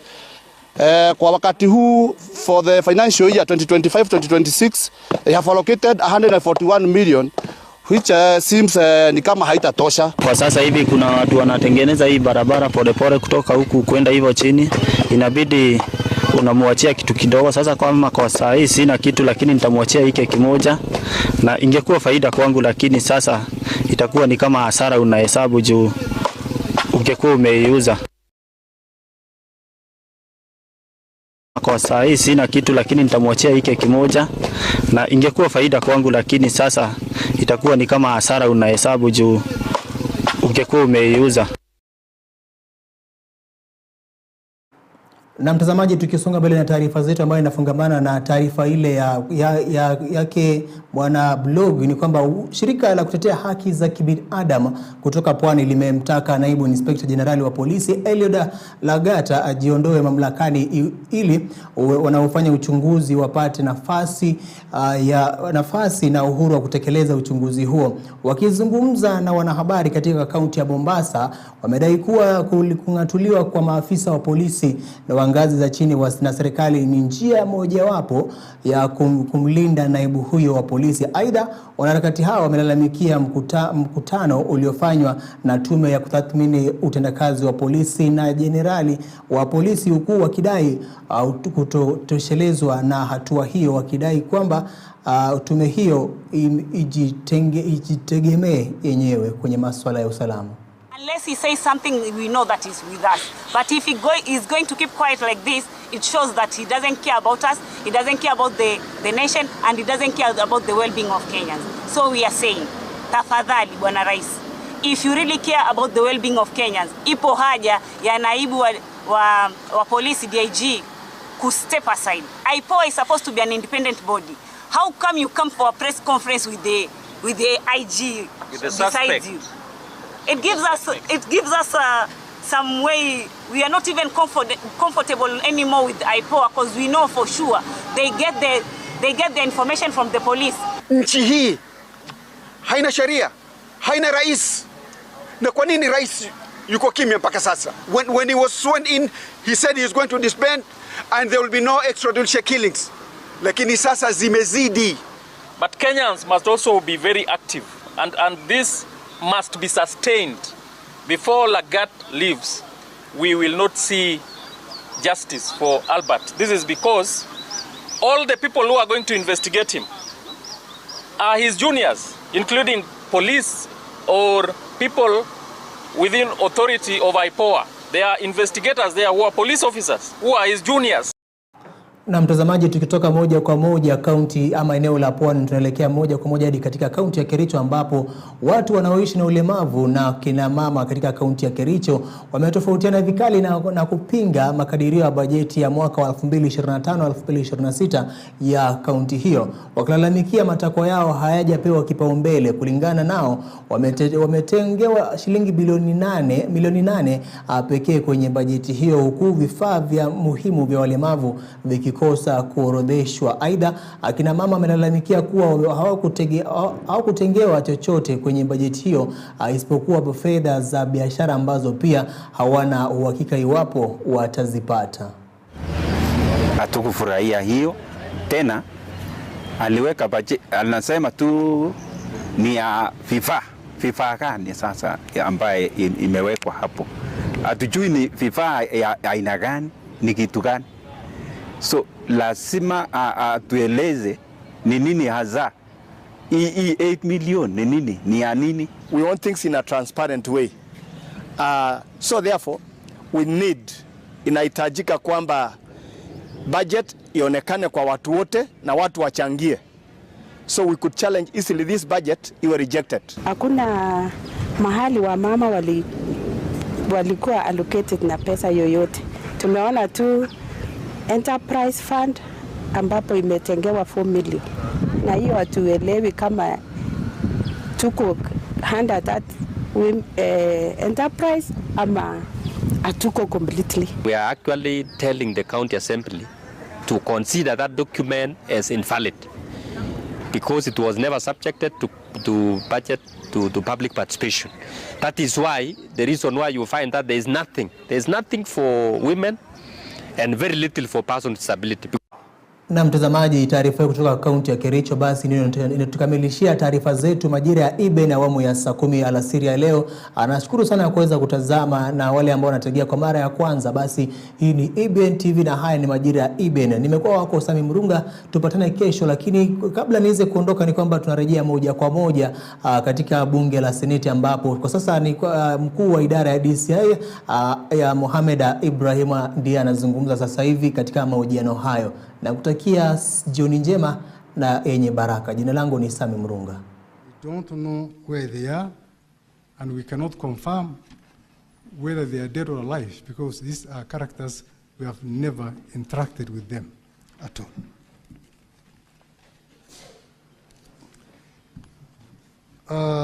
Honorable Speaker, it is true that the ECC confirmed the same day that our officers were in Homa Bay. When we are conducting investigations, Honorable Speaker, we task this division of labor. We give the teams specific tasks. We have the action teams. We have the teams that do the interviews, the interrogations, the writing of the correspondences, the compilation of the file. So it is not the same team that collected the correspondence from EACC the same team that arrested the suspect from Homa Bay. And then finally, there was the aspect of who deleted the social media account. Honorable Speaker, this issue came after the fact of the murder. And we got this in the social media. And I believe in their investigations, because we are not the ones having the conduct of the investigations. This should be an area that should interest the Ipoa team to find out, besides other issues, who actually deleted the social media account and why and when. I think those are issues that can be sufficiently addressed by the Ipoa investigations. Otherwise, Honorable Speaker, I want to rest my submission there unless there's any other question. Thank you very much. Thank you, IG. Just before you take your seat, the question as to why the young man was arrested in Homa Bay, not charged in Homa Bay, but transferred all the way to Nairobi, was asked to the IG. His response was that the crime was committed in Nairobi. That was the response of the IG. The same questions was directed to you, DCI, and this was your response, that the crime under the Cyber Crime Act is a crime of a national jurisdiction, meaning it can be tried anywhere. If indeed that is the case, having arrested this young man in Homa Bay with a crime of national jurisdiction, why was he brought to Nairobi?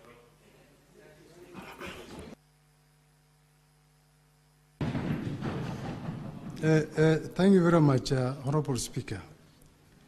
When we are making the decision to determine where to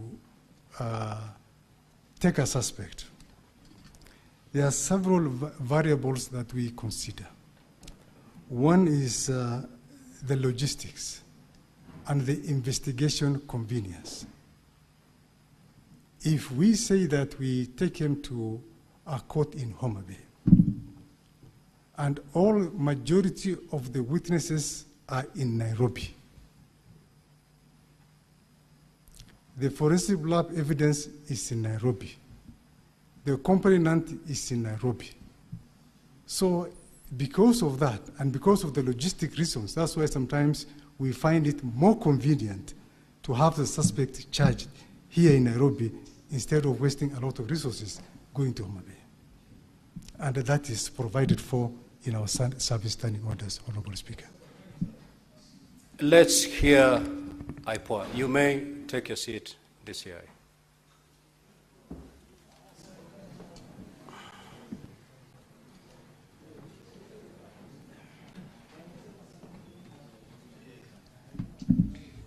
Thank you, Honorable Chair. I was asked 4 questions, and the first one was from the Leader of Majority on the status of the young man as he left Homa Bay to Nairobi. And Honorable Speaker, the documents that we have obtained from Central Police Station, which include the OB, indicate that he was booked in as of good health. We also have the statements from the 5 arresting officers, the DCI officers, who alleged that he spoke to the wife before he was booked in. And in regard to that, we have written to Safaricom to be able to obtain the call log to verify whether it's true he spoke to the wife at the same time. And also, once we have the family statements, which are meant to be taken tomorrow, the same indication will come out clearly.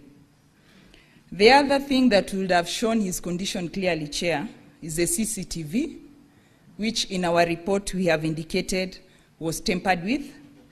And from the forensic report, the forensic experts that we have at the authority, It's very clear that the CCTV was working because the first thing the forensic expert and the investigating officer noted when they got into Central Police was that the power was not connected to the power cable of the CCTV was not connected to the socket. But on connecting it, the CCTV came back. But on trying to review the previous day's events, there was nothing. So it is very clear that the CCTV was tampered with, and we have referred the same to an expert to be able to retrieve the data. And on whether the retrieval will be successful will depend on if it was the hard disk that was removed or was just it was just a rest. So we are waiting for that, Honorable Speaker. There was also a question on the police stations which have CCTV. On the judgment of one Judge Ogola, he gave recommendations to us and also to the IG on the importance of having CCTVs at the cells, and we are pursuing that. And there was also a recommendation from, I think, LSK on the same. So we are pursuing that, and we have also done inspections and written recommendations to the IG on that. And I want to commend the IG because during his interrogation for the job, he spoke of the importance of having officers having body cams as they do their work. This would also be an avenue where we would have seen what really transpired. So I believe these are some of the reviews and some of the reforms that we would want to see NPS taking up. The other question was on the officers who are interdicted, what we are doing about them as an authority. And I had indicated in my report that the 6 officers were to report today for statement writing at the authority headquarters. And during lunchtime, I've confirmed they have reported and their statements were being taken. 8 of them, including the OCS, had already taken the statements. So of the 6, the authority saw 9 more, 11 more being persons of interest, who are officers who are also around in the Central Police Station, and they'll also be taken in for statement writing. There was also a question on how long we think as an authority we can give the same case to ODPP for prosecution. Honorable Speaker, with deliberation with my team, our legal team and our investigators, if you're given less than 10 days, we will be able to have all the reports ready, given that we have around 4 or 5 things that we need to conclude. And Honorable Chair, we had given, we had a bill in front of this House through JILAC, that is Honorable Sigei's committee, on powers to arrest and prosecute. There was a question on why the officers have not been arrested. So these are still powers that we are seeking as an authority, because if given these powers, we'll be able to arrest and also prosecute. Immediately we are done with our investigation. And Honorable Speaker, we are committed. As the CS said, nobody is above the law. Our act as Ipoa gives us mandate and powers to summon anyone, including the IG, for statement taking. Thank you, Honorable Speaker. Let us hear from the National Police Service Commission. Let him say for the record. Thank you, Speaker. I don't think there was a question directed to the National Police Service Commission, but I just want to say two things. On the issue that has been alluded by the CS Interior and even the IG himself, we have had situations where the IG wants to do promotions, but officers have not undertaken the requisite career progression courses. And when the CS says there is more need to try and pool resources so that these trainings can be facilitated. And finally, that we are in discussions. It's the National Police Service Commissions which approves the curriculum, and therefore with all the other stakeholders, once it is developed, then it is the mandate of the Commission to approve that curriculum if there are new changes. Thank you. Thank you, Speaker. Thank you. Now, once Senator Sige, you have the floor, you will seek that and ask your question, because you are doing the second round of questions. Now, honorable senators, if you can be direct to the questions, we'll save a lot of time.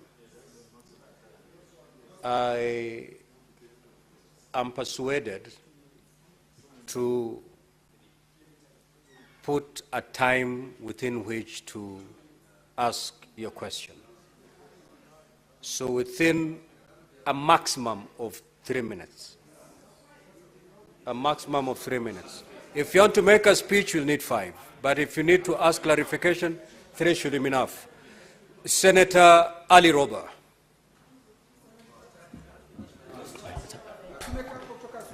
Senator Ali Roba. Thank you very much. Senator Ali Roba, just take your seat. I remember that Senator Nyutu had not concluded when we adjourned. So conclude. Thank you, Mr. Speaker. I'll take under 1 minute. I was stood down by the point of order by Majority Leader. And my last question actually was to Ipoa. And I wanted to ask them how safe they are investigating people who have power to arrest and carry firearms. And Mr. Speaker, because I say this because Lawyer Willie Kimani was doing exactly what Ipoa does, and he lost his life. So what is the security guarantee for Ipoa? And DIG did not get my question, Mr. Speaker. He's saying that I claimed that investigation about this death has been speedy. I was talking about investigation about the claim made by DIG Lagat. It was speeded up. That is what I meant. And finally, to CS Murkomen, he said, he quoted 245. Why we are demanding that DIG Lagat steps aside, it is because he is a police officer, and this matter revolves around him. So you cannot liken this to a complaint that is made by a senator or somebody else. This is a police officer who can interfere and who can command even people, the officers that are investigating. So it needs to be made clear. Thank you, Mr. Speaker. Senator Christopher Sige. That's very brilliant. Thank you, Speaker. The clarification that I sought, which is not part of my 3 minutes, I hope, Speaker, was that the question was asked of whether Albert Ojwang was alone or with others in the cell.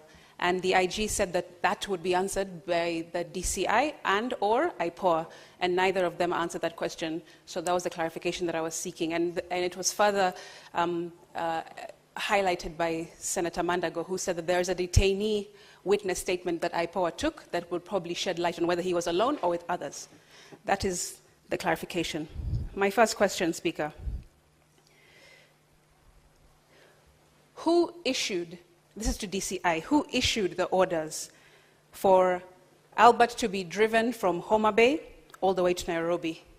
I would like to know who issued the particular instruction for that to happen and not to process him in Homa Bay. Next, the DIG personally, we have been informed, recorded a complaint. And who took down that complaint? I would like to know from the DCI as well. And who else recorded a statement in support of the allegations made by the DIG? That is also to DCI. Next is to the IG. I know that the IG Speaker already has said that many of the questions will be answered or will be revealed once the investigations are complete, but this one perhaps he can answer directly. This is to the IG. You said in your first media brief that the cause of death was that he hit his head on the wall, Albert. And you've just clarified that that was wrong information given to you by the primary report by an officer. Who was this officer who gave you this false information that you then issued in your first media briefing that, that misled the country as of the cause of death? That is what I want to know. And the reason I ask this is because if someone saw and alleged that he had repeatedly hit his head on the walls. Senator Tobiko.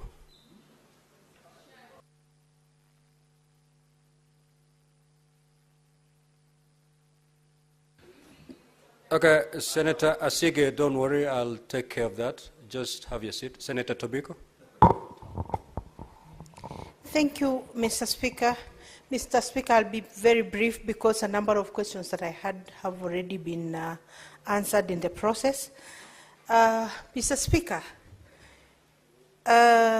because the DCI said the crime was perpetrated in Nairobi, that's why the suspect was brought to Nairobi. Yet cybercrime, social media, including X-Space, is not necessarily domiciled in Nairobi. It is still baffles, Mr. Speaker, why the suspect was brought to Nairobi. But now that that happened, and he seems to have paid for his crime through his life. What then, Mr. Speaker, will be the recourse for a murder of this young man who has been murdered by the police? What will then be, the recourse for the family and for Kenyans in general, Mr. Speaker? Because there seems to be a crime on top of another crime, Mr. Speaker. Mr. Speaker, I had also wanted, but the lady from Ipoa has responded, I had wanted to know whether the interdicted officers have recorded their statements and what is the account of the account of the deceased since he was brought to the station. What was his situation when he was brought to the station? But she said those statements were being taken today in the afternoon. So maybe that we will get to know later on. Mr. Speaker, I wanted to know whether the officers at the station, that is the report office, the cell sentry, record at the OB, if they clearly stated the status or the health situation of the deceased before he was booked in. Mr. Speaker, it is also of interest to this House to know how many hours it took to pick Mr. Ojwang from his home to, what was the name of that police station? The first police station? Mawega. And then from Mawega to Nairobi.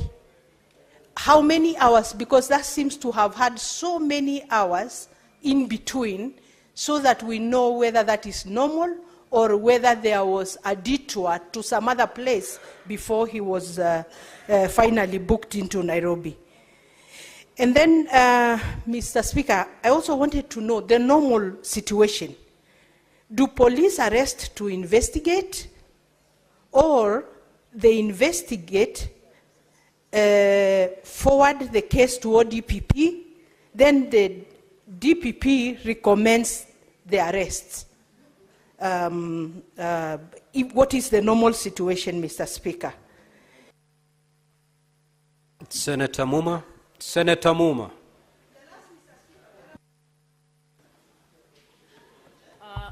Thank you, Speaker. I'll be very quick. First, policy questions to the CS.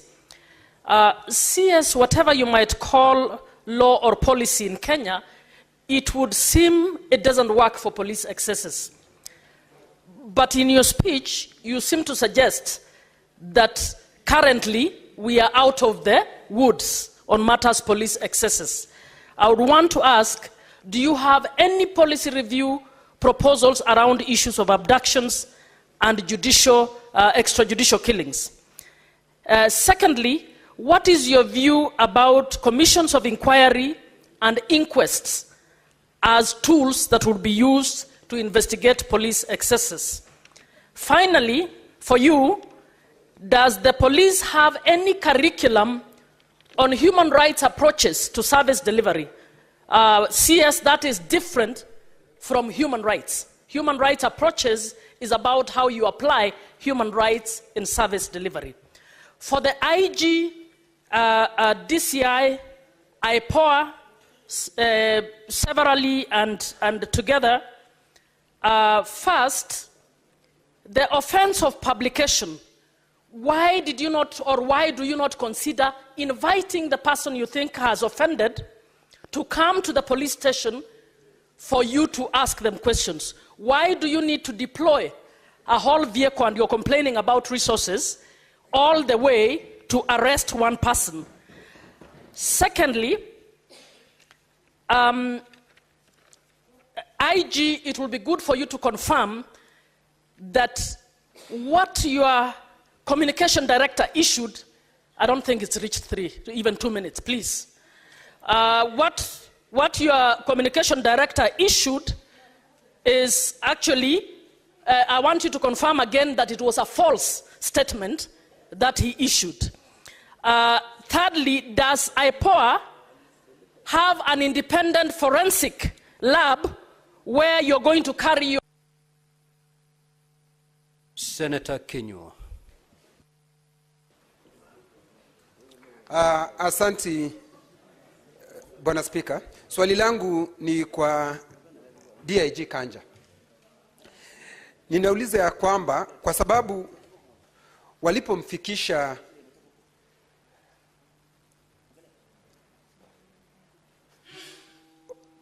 Albert Ojwang, walipomfikisha pale Central Police Station, tayari yule ambaye ni afisa mkuu wa pale katika ile police station ambaye anaitwa Talam hakuwako. Inasemekana alipigiwa simu kuulizwa kama atakubali yule Albert Ojwang aweze kuwekwa katika ile seli.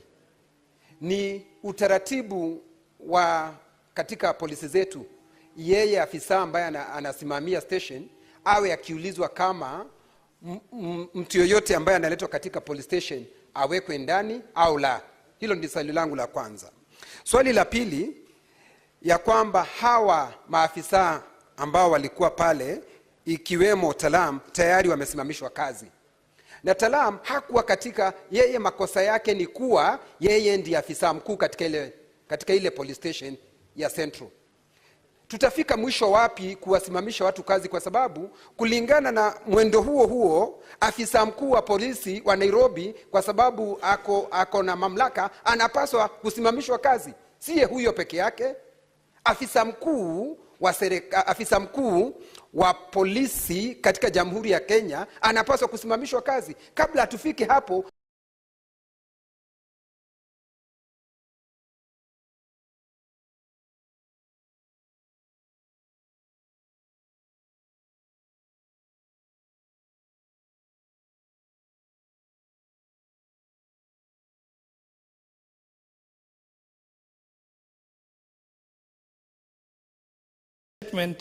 is that can we, rather than conclusions. Thank you very much, Mr. Speaker. Thank you, Senator Hezana. Thank you, Mr. Speaker. And first of all, let me convey my deepest condolences to the father and family of the late Ojwang. And Mr. Speaker, the cost of death is very expensive, and every life is very precious. We go through this every day in Samburu County. Our people have been murdered like flies, and it has become the norm. Only that we are a minority in this country, and the only weapon we have to defend our people is the Constitution of Kenya. And I wish that the same constitution is respected by everybody in this country, no matter what community or region you come from. Just the other day in Homa Bay, we were having jubilations. And as a young citizen, I was so happy that finally we have a regime that is considering every part of this country, especially the forgotten parts of this country. And I had a hope for me and my fellow youth that finally we will have a country where development will not be discriminated to specific regions because of population. Mr. Speaker, our constitution is a double-edged sword, and it's a protecting tool for everybody, regardless of which position you hold, where you come from. And as legislators, we are here to protect the law and the people we represent equally. Every citizen has a right to a fair hearing, and evidence is very crucial in establishing the culprit. I am not a lawyer, but they say that you are innocent until you're proven guilty. What baffles me is how suddenly Homa Bay is weeping after just having jubilations the other day. And now the whole country is like weeping with Homa Bay. That is so sad.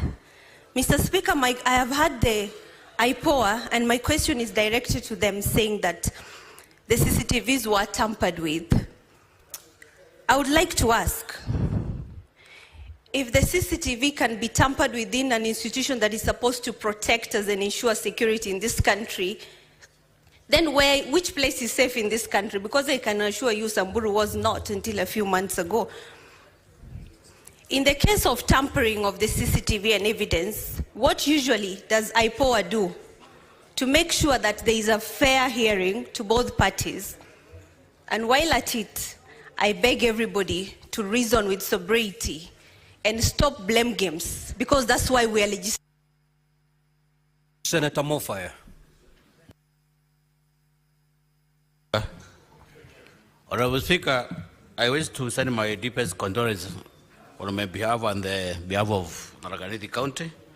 Honorable Speaker, it is very painful, sad and regrettable that a young soul has died in the hands of the very people and institutions that are supposed to protect lives. Honorable Speaker, I'm speaking on behalf of thousands of Kenyans that the most mentioned person in this saga is Mr. Eric Lagat.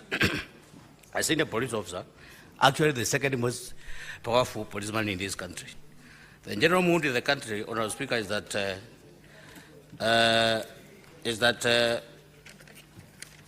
Lagat is an accomplice in the whole Manda saga.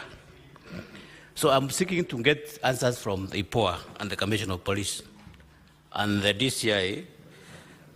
What steps do we expect your good office and that of Ipoa and the IG to address concerning and make sure that the millions of Kenyans are being addressed this matter? Number two, Honorable Speaker, many Kenyans have the view that the suspended police officers is a cover-up. Is it possible for you to parade these officers before this house to hear their side of the story? Thank you. Senator Oburu.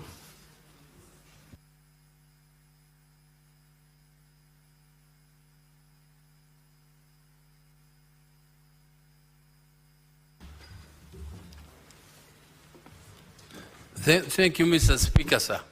Mr. Speaker, many questions have been asked by my colleagues and many questions have been answered. So I will be very brief. Mr. Speaker, I would like to know whether there are laws which only apply to the ordinary Kenyans and they don't apply to the high in society. Mr. Speaker, I'm asking this question because the director of CID has told us here the way they investigated, and they were investigating based on complaint from the deputy IG. And that complaint from the deputy IG led them to go into great details of a so-called cybercrime, Mr. Speaker, I'm wondering whether if an ordinary Kenyan went to complain about a cybercrime, anything would be done. Me, I have complained, I have been defrauded of money. Did this young man defraud anybody of anything? Or was he just an ordinary blogger? I've complained when I've been defrauded of cybercrime and the police take no action. They don't take them seriously, Mr. Speaker. Are there laws which are meant for others and not for others? Mr. Speaker, as politicians, are we treated differently? This boy is just a blogger.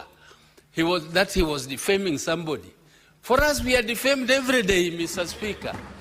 We are defamed on a daily basis.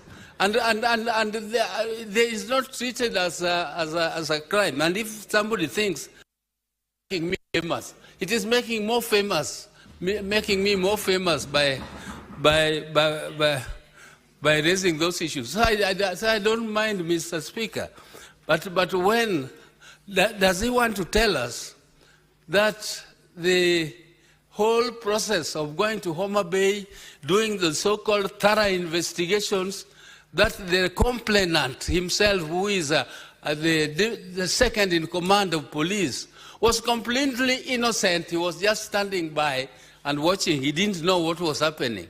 That is just an innocent complainant like any other Kenyan. Mr. Speaker, I don't believe that the deputy IG was an innocent complainant like any other. And his role must be investigated in this matter. The small man at the police station, in Central Police Station, that is a very small person, Mr. Speaker. Senator Lelegwe.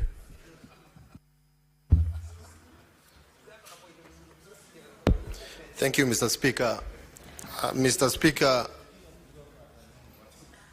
the Vice Chairperson of Ipoa, Ann Mwangi, just informed the House that the CCTV footage or CCTV itself at the Central Police Station was interfered with. Mr. Speaker, my question is to the IG. What measures will you take to preserve and review the CCTV footage, cell records, duty rosters, and visitors' logs from the time Mr. Ojwang was in custody? Lastly, to the IG, whether there is an existing or planned national database to publicly track and report deaths in police custody. Thank you. Senator Manzo.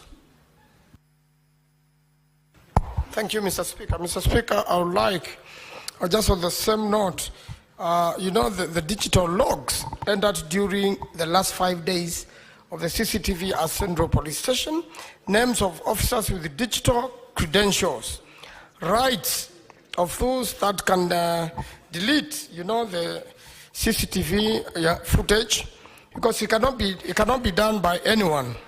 And then names of officers that entered their credentials to delete records on the day of the death, and then names of officers that entered their credentials or delete records or soon after the transfer of the deceased to Bagathi Hospital.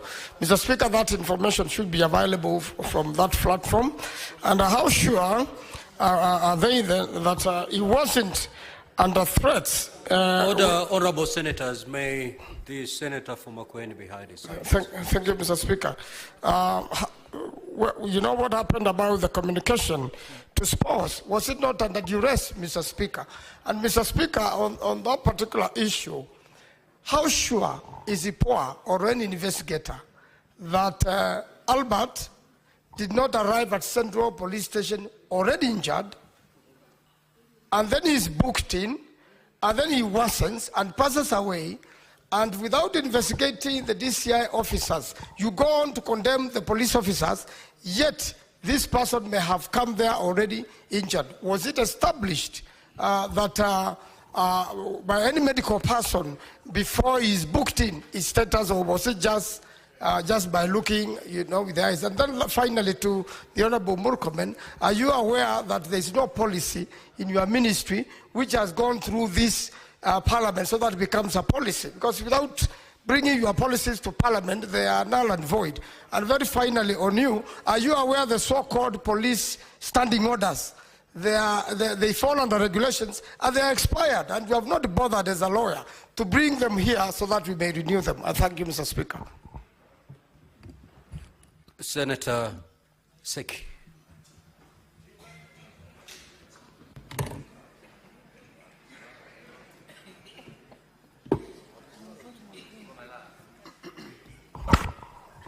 Thank you, Honorable Speaker. Honorable Speaker, I also want to direct my question to the IG and the CS. Honorable Speaker, somebody had just asked about the fairness of the officers who have been given interdiction. But there is one officer who was adversely mentioned in this issue. And for fairness of civil servant, not because somebody is running an office and is senior in that position, I still and strongly believe that Langat, DIG, must be interdicted to await the Ipoa verdict, Honorable Speaker. And this question must be brought, that fairness must be brought by the IG and the CS, rather than escaping because somebody is holding a big office and yet is just equal like any other officer who have been interdicted. The same law, the same regulation, the same public act is the one that works to all the civil servants. Thank you, Honorable Speaker. Senator Betty Montet. Thank you, Mr. Speaker. Mine is simple, and I'm going to direct it to the DCI. From the little I know, because I've never been on the wrong side of the law, is that if a suspect is brought in by the DCI, they are booked in the OB by the DCI, and they are the only officers who can come and remove that person. My question is, who is the DCI officer who booked Albert at Central Police Station? Who is the officer at Central Police Station who had the keys to the cells? Who did the officer give the keys to so that Albert can be harmed? And who is the investigating officer in the CID department? Thank you. Senator Wakili Sigei. Thank you, Mr. Speaker. I first of all want to join the rest of my colleagues in sending my deepest condolence to the family of the late Ojwang. Secondly, Mr. Speaker, questions have been asked and answers have been given. The importance of this session, Mr. Speaker, is underscored by the fact that we did suspend our normal business for purposes of this particular inquiry. I am, however, of the very critical concern that it should not be lost in us that this is a preliminary process. The investigation reports so far received from among the officers, whether from the office of the DCI or the Ipoa, is that preliminary.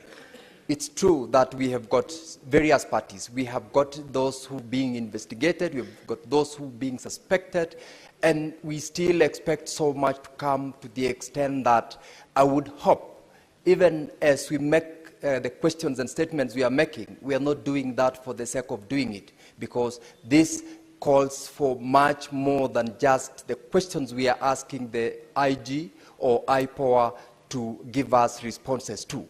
My question, which is of a greater concern, is to the IPOA, that is the institution which will carry a heavy load in this particular investigation. I am, of course, not very happy that the chairperson of that institution found it very important to be engaged in some other engagements other than this, which is very important today. We have not been explained to what is that which is very important that took him away from being in this house today. I tend to believe that the team that is presently here will take the investigations and the questions that have been asked as critical and as important as it is, notwithstanding the absence of the chairperson. They have asked for a period of 10 days within which they would conduct investigations. How I wish that could be less than the 10 days they are asking, and the commitment hasn't come from their end, so that even as Kenyans complain, even as Kenyans raise concern about the death of Ojwang, and the rest of us have suspended our business, we needed less than the period they are asking in order to get to the bottom of this investigation and to tell Kenyans the truth. This is not the time, Mr. Speaker, to make very popular statements. It might sell today, but are we dealing with it in posterity? That should be the question we should ask ourselves, even as we interrogate and as we ask the answers from the entities who are present this afternoon. Thank you. Senator Professor Margaret Kamara. Thank you, Mr. Speaker, for the opportunity. I also didn't get an opportunity yesterday, so I would like to join colleagues in passing my deepest condolences to the family of Ojwang. Mr. Speaker, losing a child is never easy and was still an only child. It was very painful to all of us. Mr. Speaker, I only have one question to Ipoa. Now that the autopsy results have come out and suicide has been ruled out, Ipoa has mentioned to us that they have been taking statements since morning. What is the breaking news since morning? Do we know any leads? Because the country is listening to us. We have kept the minister, we have kept everybody here, but there are people who have been doing investigations. Are people being arrested? Have they been arrested? What is the current situation? Because, Mr. Speaker, the public have always been accusing us that when a senior person dies, the security system moves very fast. We need to know as of now, between yesterday when suicide was put aside, was ruled out, what exactly is going on as we are in this House. Thank you, Mr. Speaker. Senator Fernandi County. Finally, Chair, Bangetu Jitaran, Mr. Speaker, I want to ask the following questions. One to the IG and DCI. CCTV, we need to do the CCTV of Central Police Station. They are said has been tampered with. We need accountability from 9 p.m. Saturday, 7th June 2025 to 8 June 2025, 4 a.m. Sunday. And yet in the records of OB, your current book, it says Albert was booked at 3:45 a.m., 2:35 a.m., and he was dead by 3:45, Mr. Speaker. Speaker, to the CS, you flew to Nandi a few weeks ago when Father Albert Alois Cheruiyot Bates was killed. You told the family you know the killers. People have been ill in Angata Baragoi. People have been killed for the minor. Mr. Speaker, when you read Article 245 and 240, the Ministry of Interior suffers from leadership crisis. And it is good the nation has seen the incompetence of CS Murkomen on this matter. And if anybody has to resign, we must start with the Cabinet Minister Murkomen, Mr. Speaker, because that is where the buck stops with, Mr. Speaker. And I want to tell you, Murkomen we have today is different. Abraham Lincoln said, if you want to know the true test of a man, give him power and money. All of us can withstand adversity, Mr. Speaker. And the CS must tell this nation, because I heard he has a wrong assertion that he's barely in office 6 months. Does he need 10,000 years to make change in this country, Mr. Speaker? Finally, he has not presented any policy on police brutality as per Article 245 and 240, Mr. Speaker. I think it is a high time that the President must do a reshuffle, take the Cabinet Minister of Interior back to sports, because he like lettering Muchezo in the business that we are discussing about this country, Mr. Speaker. And we will not sit and allow this to happen, Mr. Speaker. Everybody must be held to accountable, Mr. Speaker, and there is no law. Mr. Speaker, is PS, and I want to find out from him, is PS Omolo, when Ongondawere was killed, he used to give blow by blow information.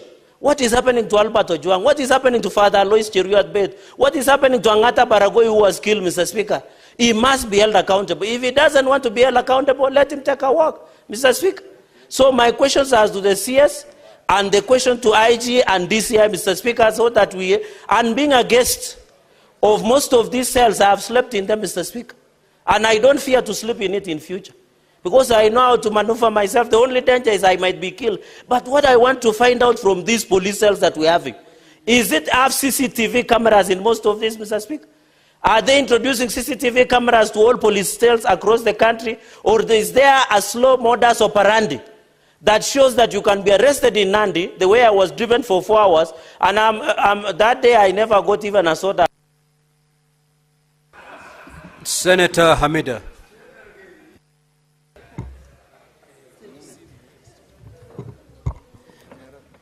Asante Bwana Spika. Waswahili wanasema mkuki kwa nguruwe, kwa mwanadamu uchungu. Watoto sio Albert peke yake, lakini watoto wengine pia wa watu wamefariki. Huu ni mwezi wa akili, wanaita mental health. Nashindwa kama wazazi wa Albert wamezungumziwa. Wazazi wa Albert, kama serikali imeweza kuwafikia kweli, kuwasemesha na kujua kuwapatia imani na watoto wao.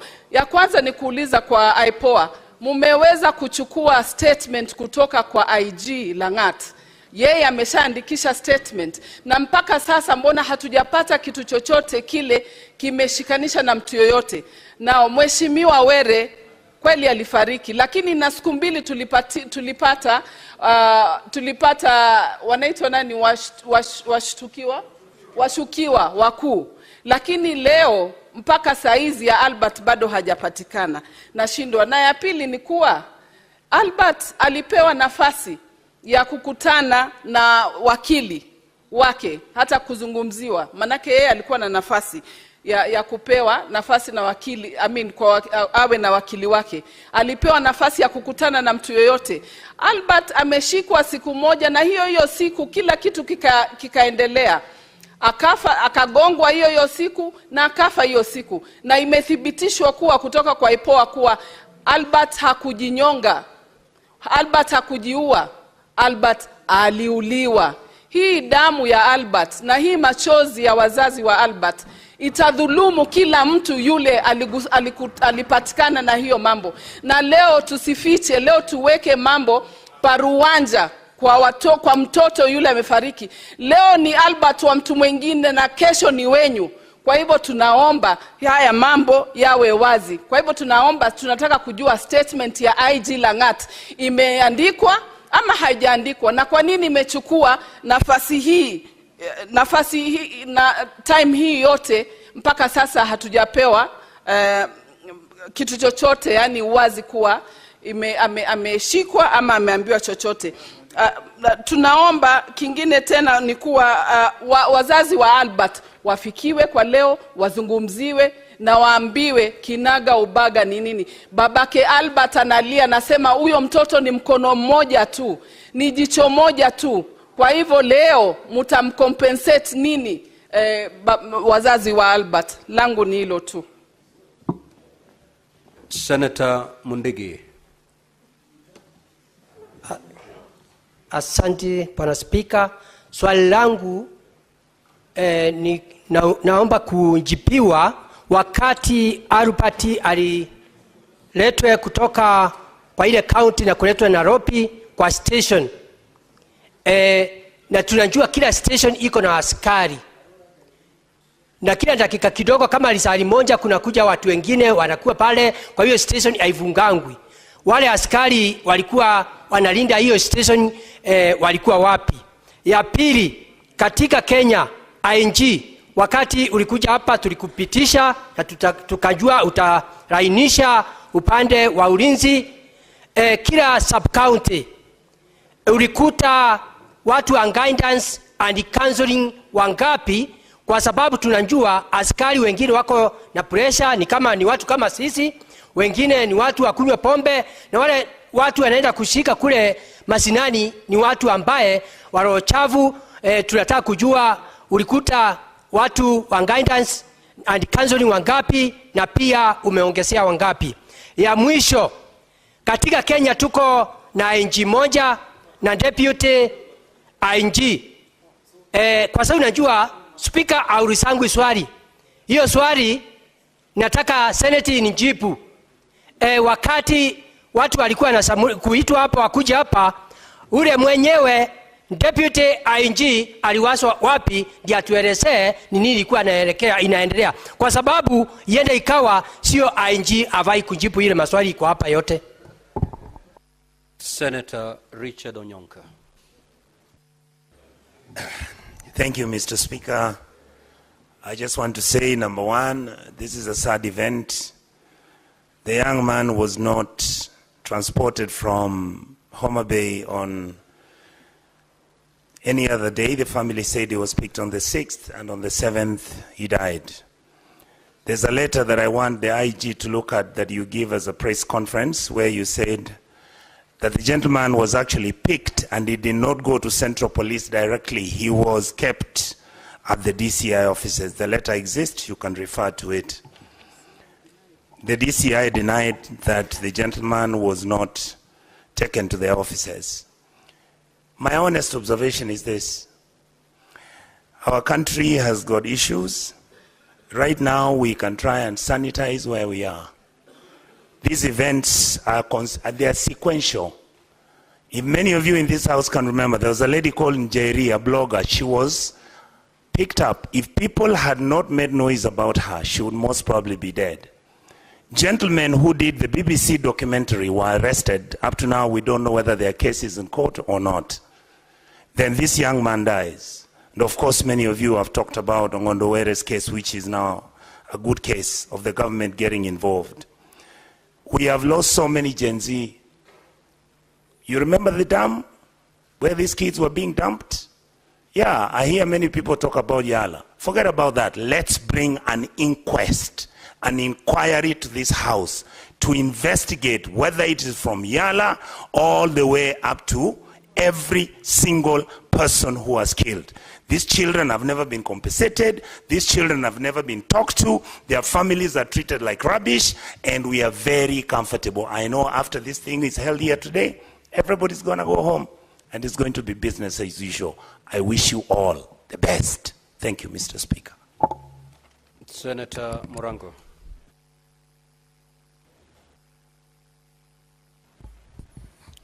Asante sana, Mr. Speaker. Unajua kutangulia chanoni kuzindi tonge. Kwa hivyo walionitangulia wameuliza maswali mengi muhimu. Kwa hivyo sina mengi ya kuuliza.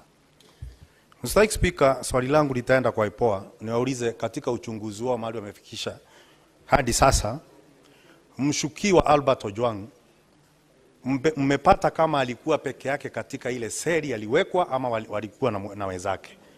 Hilo ndilo swali langu la kwanza.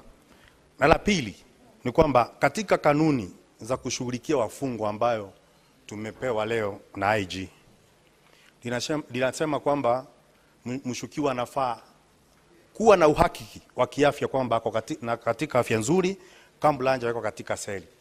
Ningependa kuuliza IG kama kuna stakabadhi zozote ambazo zinaonyesha kwamba vipimo vilifanywa na Albert kuonekana alikuwa sawa kabla ya kuingizwa katika seli. Swali hilo lingine, IG na ameomba msamaha kwa sababu walipotosha nchi na kwa kusema kwamba Albert alinijigonga kichwa katika ukuta. Ni kama kwamba omba hakuna ukuta, aliupata na rombi. Swali langu ni kama IG alipotoshwa na kundanganywa ndio akatoa taarifa, na wale maafisa ambao walimpatia hiyo taarifa ndio wataenda mbele ya Ipoa, tungetaka kujua wameokokea kanisa gani kwamba akienda kwa Ipoa atasema ukweli. Asante sana, Mr. Speaker. Senator Kamau.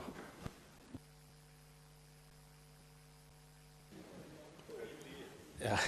Thank you very much, Honorable Speaker. Honorable Speaker, I want to join my colleagues in conveying my sincere message of condolences to the family of the late Ojwang. Honorable Speaker, I also want to know from the National Police Service Commission which reforms are they prepared to put in place to restore the confidence to Kenyans that police stations or police cells can be the centers of reform rather than sites of terror. Thank you, Honorable Speaker. Senator Mandago. Thank you very much, Honorable Speaker. Honorable Speaker, from the onset, let me say that indeed it was a very, very sad incident to lose a life in a police station. Honorable Speaker, I have only about 2 questions to the IG. On the matter of the CCTV, Honorable Speaker, we would like to know where is the control center of that CCTV. Is it at the Central Police Station? Is it at Vigilance House? Is it at the Regional Police Commander's office? Where is the control of the CCTV to the extent that it was switched off before that incident? Honorable Speaker, finally, let me also say that as a Senate and as a House, Honorable Speaker, I don't think in this session we were inviting the team here so that we can gather evidence, pass a judgment, and sentence those who seem or we think they are accused. Honorable Speaker. Honorable Speaker, I want to say this. There have been calls of resignations for the DIG or stepping aside, Honorable Speaker. And Honorable Speaker, when it is being said by senators who have also been once arrested, and since they were arrested, Honorable Speaker, and they were asked not to contest, they would say, we are innocent until we are proven guilty. Honorable Speaker, how then do we expect the DIG, whose the investigation are still ongoing, he has not been taken to a court of law, and all of a sudden we have a chorus that, Honorable Speaker, they should resign. Honorable Speaker, I also want to ask the IG whether the investigations under Ipoa are also being extended, especially to those political groupings, Honorable Speaker, who have been saying, you are playing with fire. There will be Arab Springs. Honorable Speaker, what makes us think that they are not behind this process to actualize the Arab Spring they are perceiving and trying to conceive in their minds, Honorable Speaker? There is need to widen the investigation so that probably those opportunists who would want to use such incidences, Honorable Speaker, to pursue a political agenda, they must also be cut to size, Honorable Speaker. Honorable Speaker, finally, let me say that it is not also proper, Honorable Speaker, when we use the floor of the House, Honorable Speaker, to also make sweeping accusations because of the privileges we have as a House on the officers, even on the officers or the team that has appeared here, Honorable Speaker.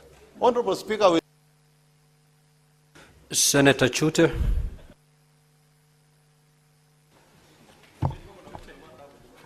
Thank you very much, Honorable Speaker. Honorable Speaker, I want to refer you to our Constitution, Article 26, 1 and 2. 1 says very clearly, every person has the right to life. 2 says that the life of a person begins at conception.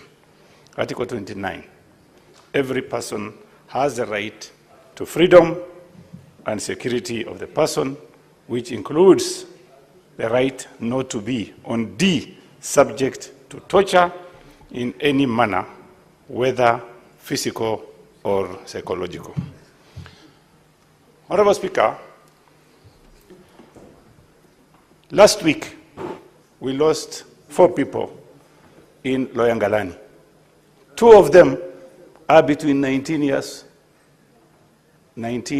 and 20, and 2 others are between 35 and 75. A police officer, OCS, was injured in that fracas. OCS Marua is in Nairobi West Hospital, currently hospitalized with a gunshot wound on his 2 legs, Honorable Speaker. Honorable Speaker,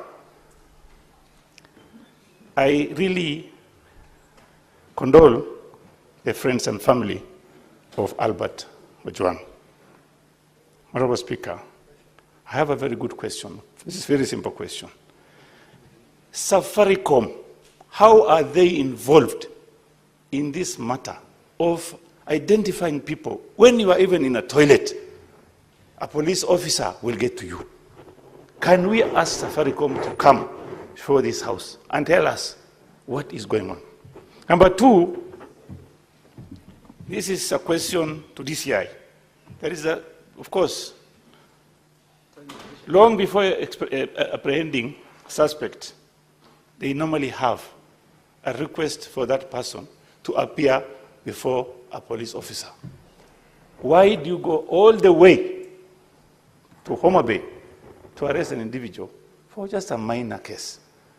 Why don't you ask him to come and report to the nearest police station? Thank you very much, Honorable Speaker. Senator Karungo. Thank you very much, Mr. Speaker. And just to feel a bit safe, I think the Sergeant at Arms should be close to me, owing to the fact the gentleman behind me ordered my arrest a few months ago. Mr. Speaker, the question is not what Ojwang did. The question is, why did they kill Ojwang? Mr. Speaker, we have told that he was brought to Nairobi because the crime was committed in Nairobi. Is social media Nairobi, Mr. Speaker? Mr. Speaker, why was Ojwang grilled at the comfort of the DIG office at Vigilance House rather than Kiambu Road DCI headquarters where they do all these kind of investigations? We were told here by the IG himself he was taken to Vigilance House. Mr. Speaker, who ordered the arrest? Because I think that one has not been put clearly here, Mr. Speaker. Mr. Speaker, and just to advise the Senator of Garissa, before he lectures again, it took the death of the firstborn of Pharaoh for Pharaoh to let the Israelites go. It has taken the death of Ojwang for us to confide together and say we have to fight this to the end. He's a martyr, Mr. Speaker. And so we must say as a Senate, no one else should die. Mr. Speaker, no one else. And if anybody dies at the hands of the police or anybody else, Mr. Speaker, don't bury them, Mr. Speaker. The family should not bury them. We should be going to every police station, Mr. Speaker, to tell them that you killed this man, we need justice. Even Ojwang should not be buried, Mr. Speaker. He shouldn't be buried until we get justice, Mr. Speaker. My question to CS Murkomen: who is killing us? Who is killing Kenyans? Who is killing the youth? If you do not have that answer, Bona CS, because 4 years ago on the floor of this house, you said, let us not sacrifice Kenya. We are not going to sacrifice Kenya, but we must sacrifice someone who is in line from the DCI, IG, the DIG, even the CS. So propose to us who should step down on this issue. At least justice to be done and also to be seen to be done, Mr. Speaker. And as I rest my case, the officers who arrested Mr. Ojwang, Mr. Speaker, all the way from Homa Bay, it seems they were an okay officer. They were fine. They were giving him the phone, talk to your family, talk to your friend. They even a clip that is online. So it seems those officers were doing their work. We need to find out, after he arrived in Nairobi, Mr. Speaker, who did what? Senator Kisang.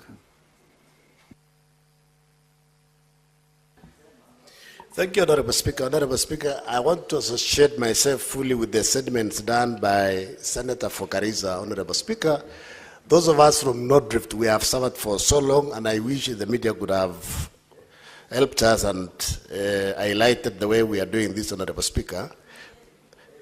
Honorable Speaker, I have three questions. Question number one to the DCI. How is Chief Inspector Talam a main suspect, as you have alleged, and you have told us Talam was not in the police station during this particular period when Kajwang was brought to Central Police Station. Second, Honorable Speaker, I want to find out from the IG.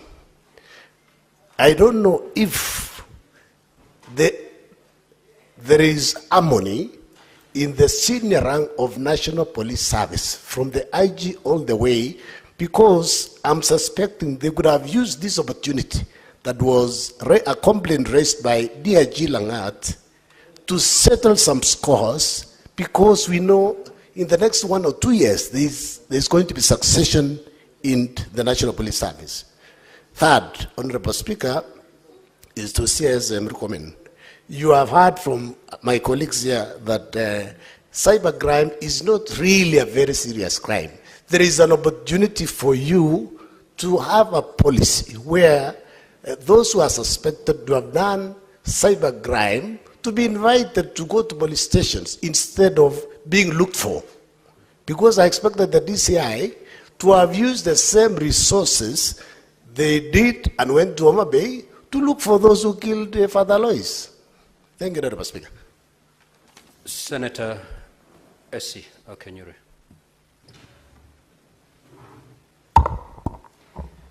Thank you, Mr. Speaker.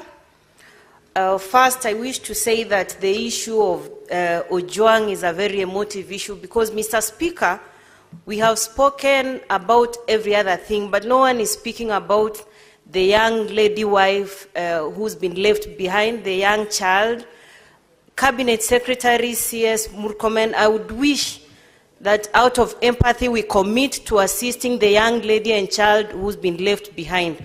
Mr. Speaker, I also wish to find out an explanation on the time difference, because on an ordinary day when I leave Kisii for Nairobi, it's less than 4 hours, I'll be in Nairobi. I would wish to have an explanation from the IG on the time difference between the time Ojwang was picked and his arrival at the Central Police Station. To the DCI, what criteria did you use to conclude that the OCS is the prime suspect?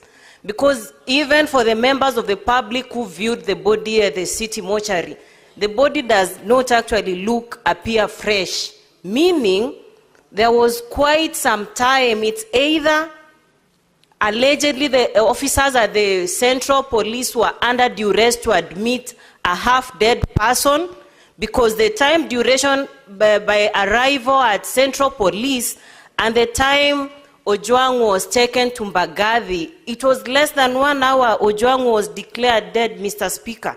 So I do not wish to ask further questions, Mr. Speaker, but the death of young people like Ojwang, young people like Duke Nyabaro in Kisii who was found hanging and nothing really happened after that, I hope we are not just going to be emotional and this gathers dust, Mr. Speaker.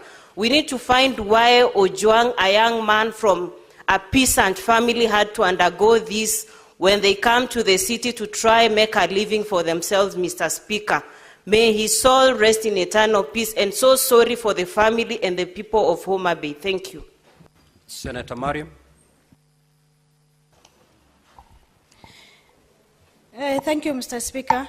Mr. Speaker, first of all, we are only listening to one side of the story, Mr. Speaker. So I urge the committee first to listen to the Albert family and to hear more from them, Mr. Speaker.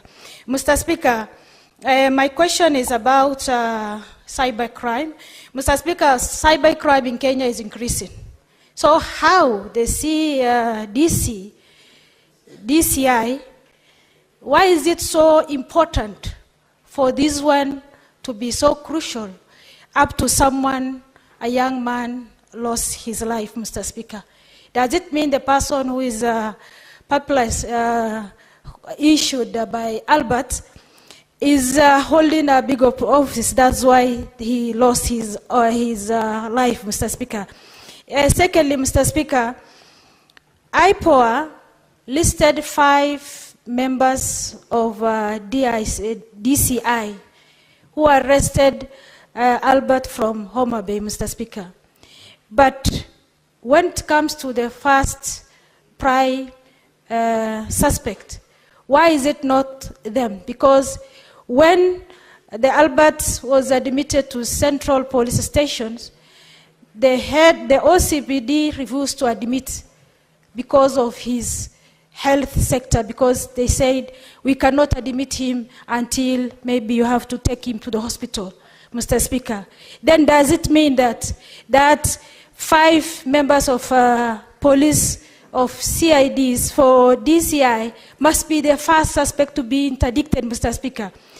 Secondly, Mr. Speaker, when IG interdicted the police, Mr. Speaker, why are they not arrested and not put in jail so that the investigation will go on? Thank you, Mr. Speaker. Senator Mbugua.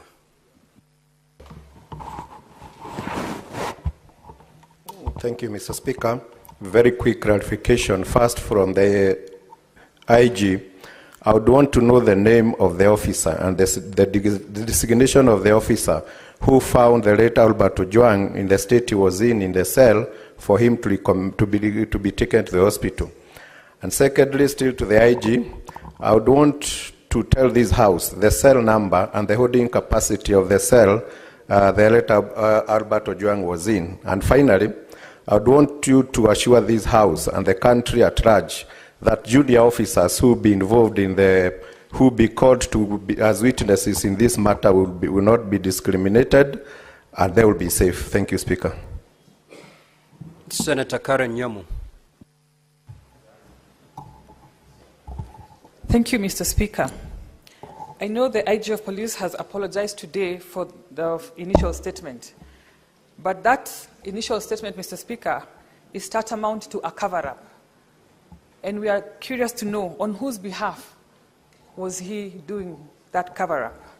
Secondly, Mr. Speaker, when it is a VIP who is subject to investigations, it takes a very short time to have people charged in court. How many police officers were on duty in Central Police that night? Mr. Speaker, I have been held in Central Police cell myself. And so I know at night there's not so many police on duty. How come we don't have all of them taking plea? Where haven't they been charged to date? Because you cannot tell me, such a crime cannot be committed in the ignorance of anyone in that cell. Everyone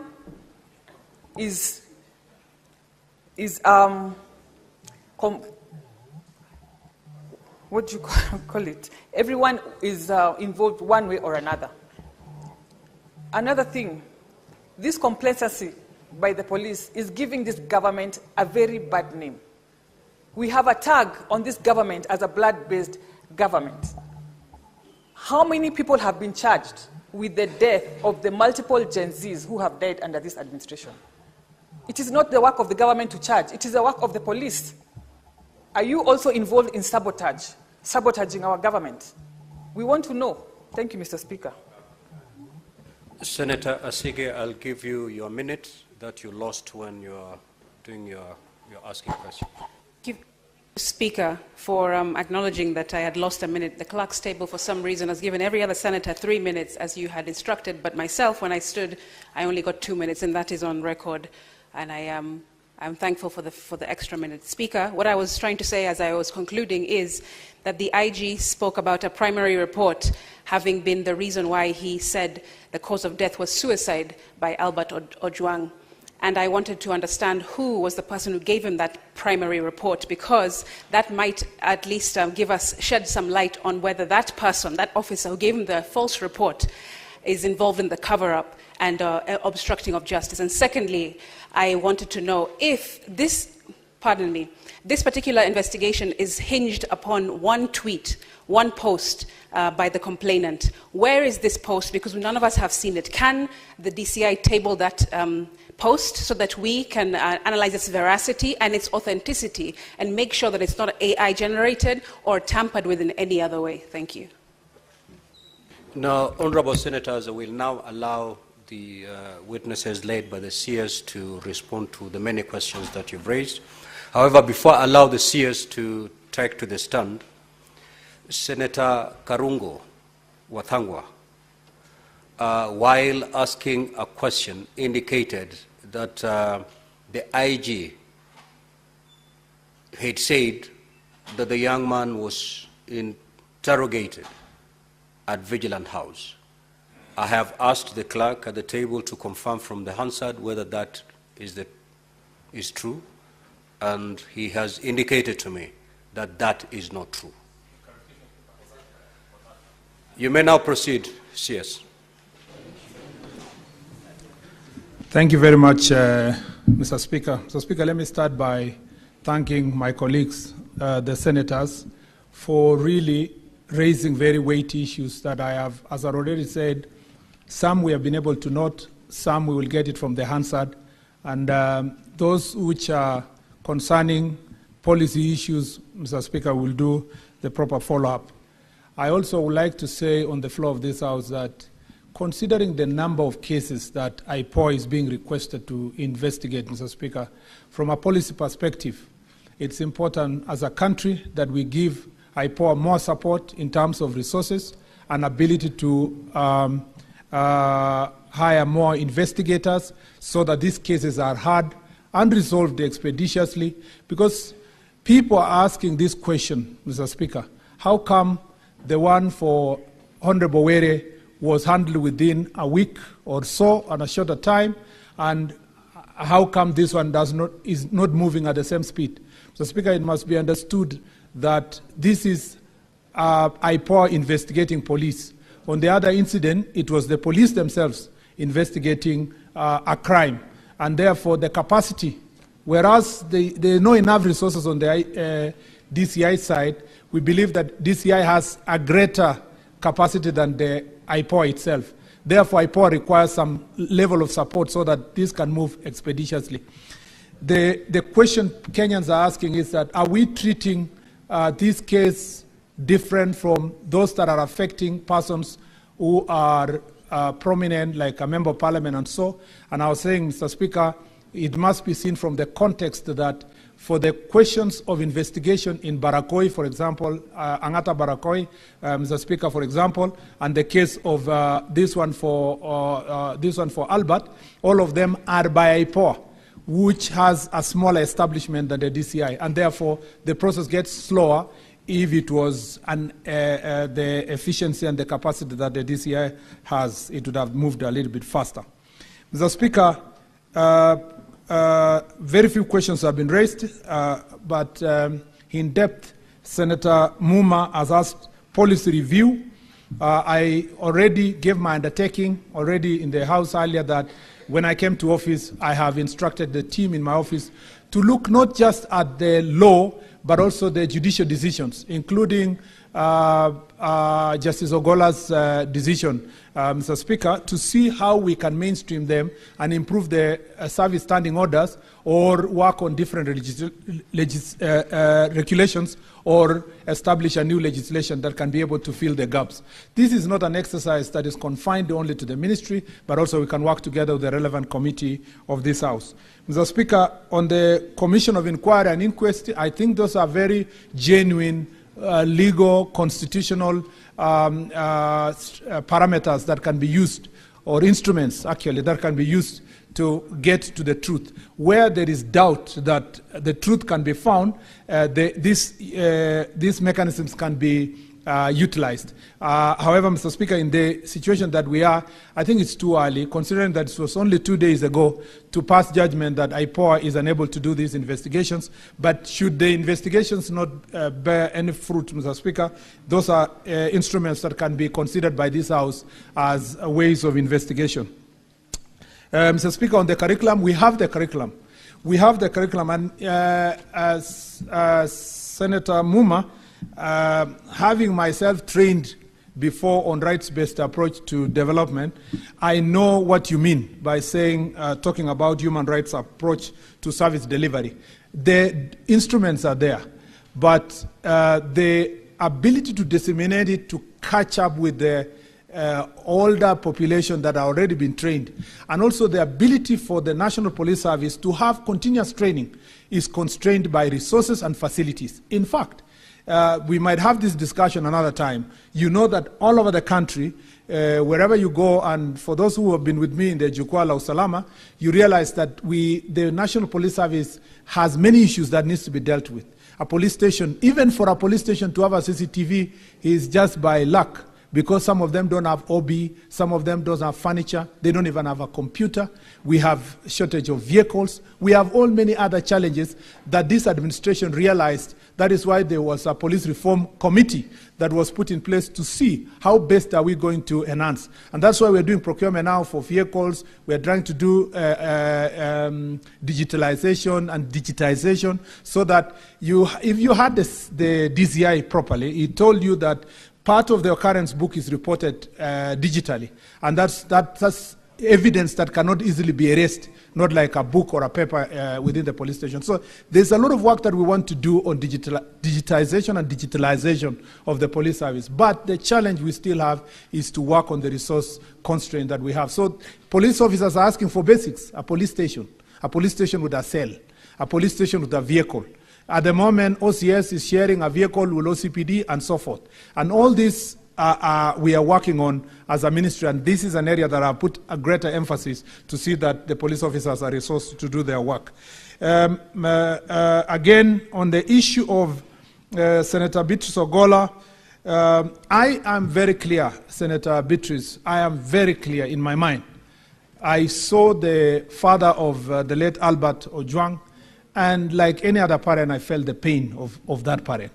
And they only give possible gift we can give them in the time that they have lost their loved one. And it's even more painful when it's the only child. Mr. Speaker, is to promise them that we will do everything we can and to ensure that justice is done, and to ensure that those who perpetrated this heinous act are put behind bars, Mr. Speaker, so that they can suffer the pain of having inflicted this grievous bodily harm, which eventually resulted in the death of Albert Ojwang. Mr. Speaker, that is the little we can give.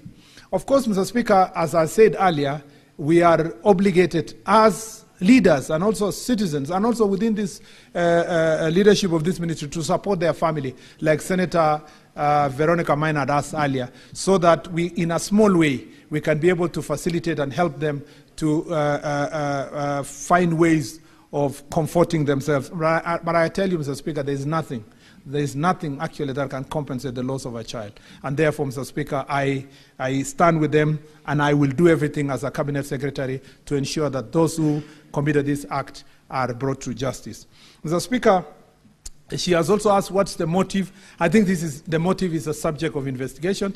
Let's allow the investigations to go on. It will eventually reveal to us who exactly did it and why, Mr. Speaker. There are many indications, almost like the whole indications show that this is a crime that happened within the police station. Mr. Speaker, if it is confirmed that it happened within the police station, Mr. Speaker, I believe, Mr. Speaker, that those who will be found should be held accountable. But, Mr. Speaker, we must also find resources to expeditiously make our police station safe haven for those who are going there to get justice, and particularly to be brought before justice.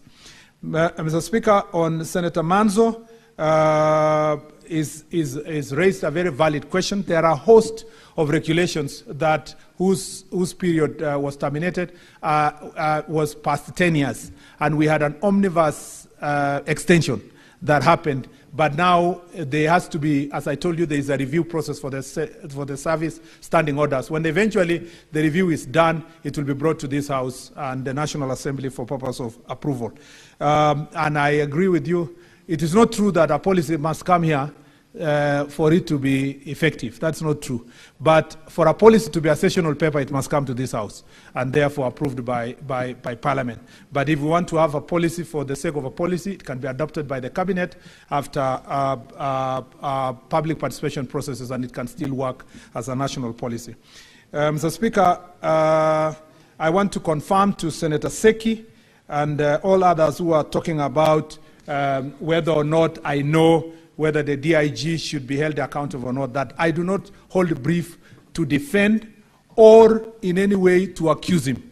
Mr. Speaker, I believe as a lawyer that evidence must lead to the suspect. And Mr. Speaker, when that evidence leads to that suspect, Mr. Speaker, in my office and any other office of government, no one should be able to block any processes of justice. What I hope we cannot do as a nation is that we cannot sanctify a process, a very heinous act that was done by criminals, somehow maybe through even a mob justice, if I put it that way.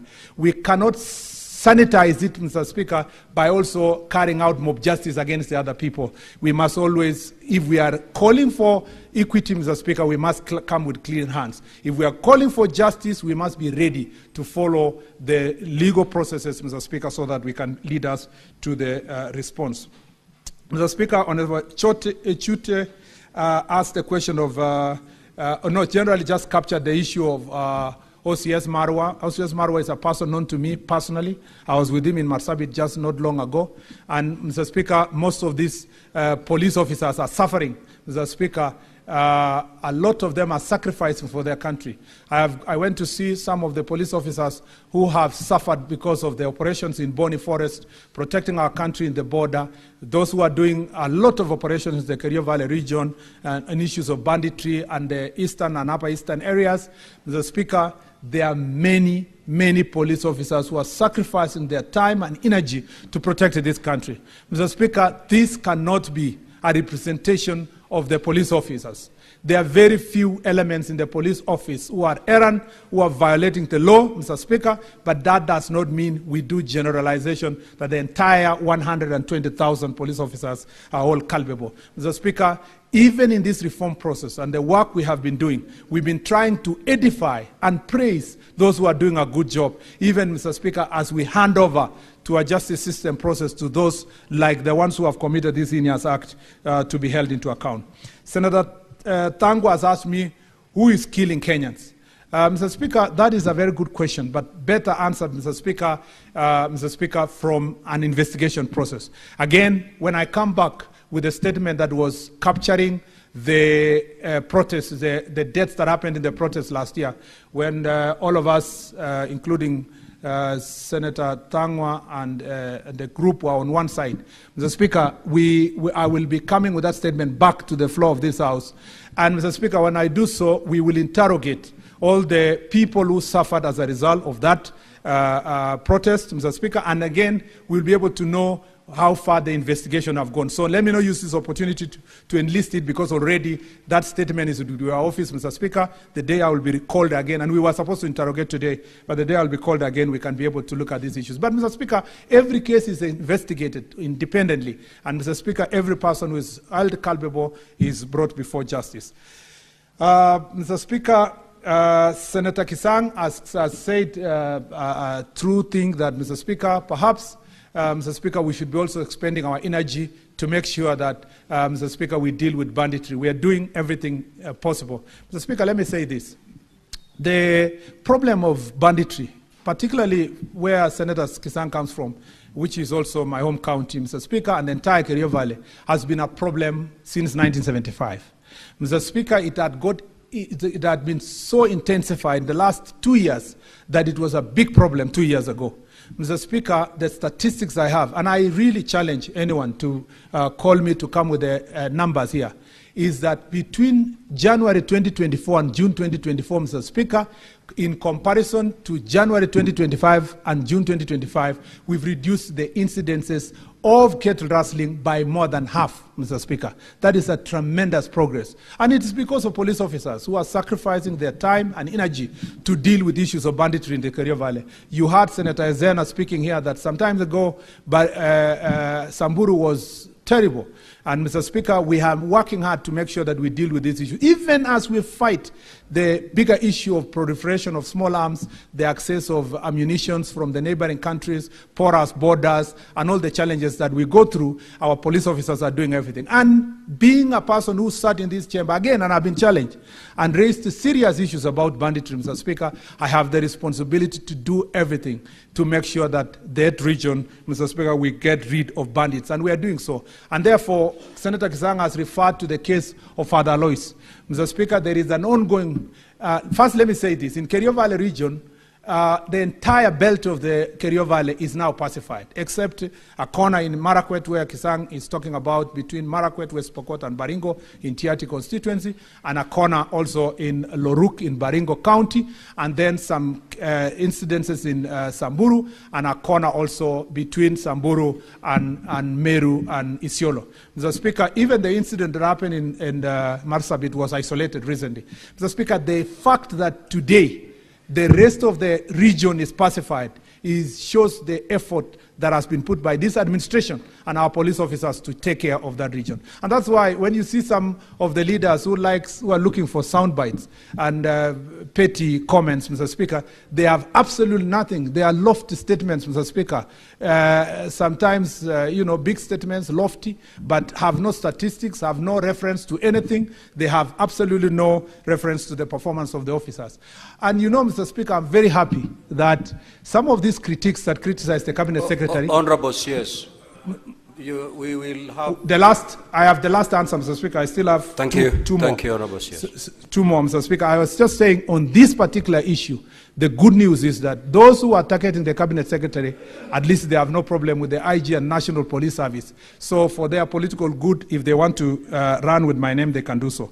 Mr. Speaker, on the issue of Senator Okinyu, Esther, Esi, I want to say that as a ministry, we will extend our hand of support to the family. We will reach out to the widow, Mr. Speaker, the parents, and the extended family to see how best we can work together to support them, Mr. Speaker, at this moment of grief, and to see how we can support their family. Mr. Speaker, on the question of Senator Nyamu, Mr. Speaker, again, she was raising the same issue about the protests that happened last year and the people who were affected. And I beg your indulgence, Mr. Speaker, to answer that question together with the statement that was already before this House. Mr. Speaker, Senator Cherege has continuously continued with his song of the minister must resign. Mr. Speaker, I think it's important to say this because I will be coming to this House over and over again. And every time I came to this House since I was appointed a minister, this same senator is only talking about Murkomen must resign. Mr. Speaker, when I was the Minister of Roads and Transport, Cherege used to argue that I must resign because many people are dying because of road accidents. When I left the ministry, Mr. Speaker, he has gone quiet. Suddenly, there are no road accidents. Mr. Speaker, when I went to the Ministry of Sports, it is the same Senator Cherege who kept saying I must resign. In fact, in one incident, there is a team that went for a volleyball tournament and they lost. And he said the minister must resign. Mr. Speaker, since I left the sports ministry, he has never been able to talk about performance of the volleyball team or the football team. And he never said that I must resign. When I came to this ministry, Mr. Speaker, he never waited for 2 months. He said the minister must resign. Mr. Speaker, all this resignation is compounded around a theme of the minister is incompetent. Mr. Speaker, Senator Cherege was my student. I taught him not one subject, not 2 subjects, more than 2 subjects. Mr. Speaker, his performance was below average. Mr. Speaker, he has no legitimacy at all, Mr. Speaker, to question my competence or performance. Honorable Mr. Speaker, Honorable CS, and I will table the results if it is required. Honorable CS, Honorable CS, the academic performance of any senator is not something to be debated here. I will go further, Mr. Speaker. I will not even talk about it. Honorable CS, kindly conclude and allow the other witnesses Mr. Speaker, since you gave him good time. We only have 20 minutes to be shared. I need 2 minutes of right of reply, Mr. Speaker, and I will be done. Conclude. Yes, Mr. Speaker, when I was a senator here, the biggest debate I ever had in this chamber was police brutality against the senators who were being arrested so that they don't vote in this House. Mr. Speaker, when I stood in this chamber and told the Speaker he must not sacrifice Kenya, it was because Senator Malala had been arrested, Senator Keleleko had been arrested, Senator Lagata has been arrested, Mr. Speaker, to reduce the numbers of people who are voting to defend people from marginalized areas, including Kilifi County. Mr. Speaker, that time, Senator Cherege was opposed to any process. He told the Speaker in this chamber, and the answer will bear me witness, that we must progress and vote because, Mr. Speaker, he cared less. Mr. Speaker, if performance is anything to go by, anyone else can assess my performance, not Senator Cherege, Mr. Speaker, in that regard. Mr. Speaker, I want to say this. that and I can say many things, which I don't need to say here, but I want to conclude by saying, Mr. Speaker, this chamber is a very serious house. If I always have to come here for one individual to always be talking about incompetence, he must resign. That is a normal song every day. He doesn't provide evidence, except what he used to do here to ask questions, Mr. Speaker, that are procured from out there. What else does Senator Jerge feel like he has done in this country? I must say that we must respect each other. We must respect people's offices. We must respect it. And when people question you the way some senators have questioned me here and asked me about my performance, I respect them because it's objective.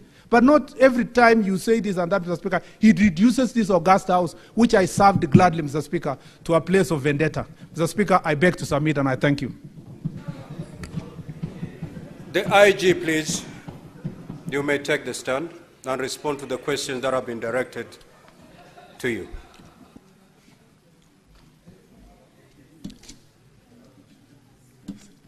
Thank you very much, Honorable Speaker. Let me once again start by saying that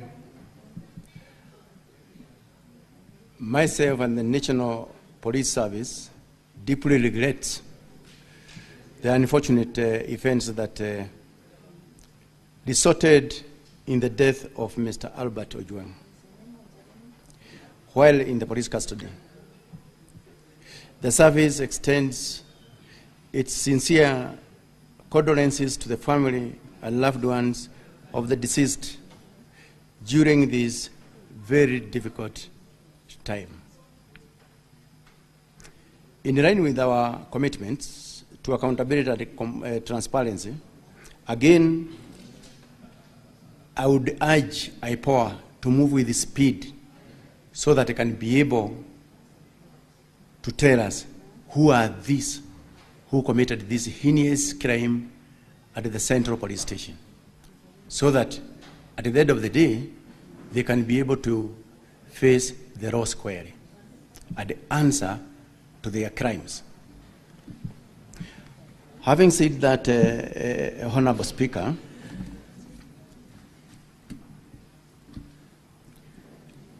let me start by saying that I've already apologized for the erroneous reporting that was done at that very early stages when this kind of crime was realized. And number two, that has since been rectified because we have even seen the outcomes of the autopsy that was done yesterday.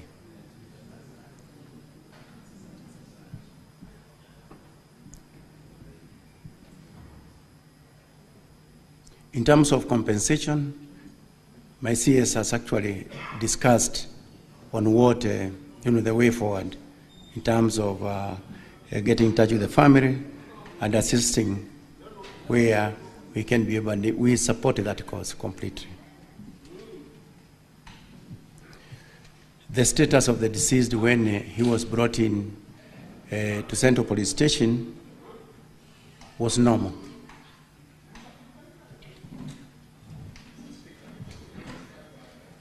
That information, the status of the deceased when he was brought in to the Central Police Station at that 23 hours, the status was normal.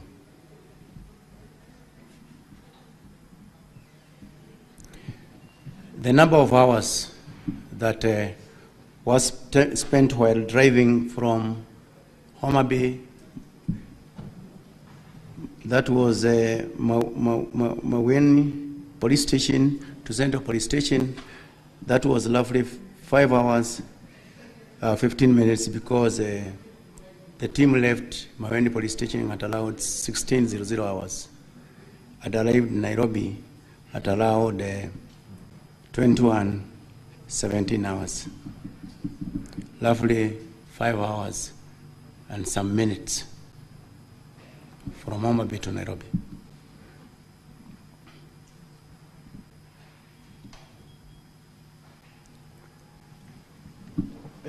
there is that question of why not invite the suspect to come to record statements at the nearest police station. The DCI is going to deal with that one, Honorable Speaker.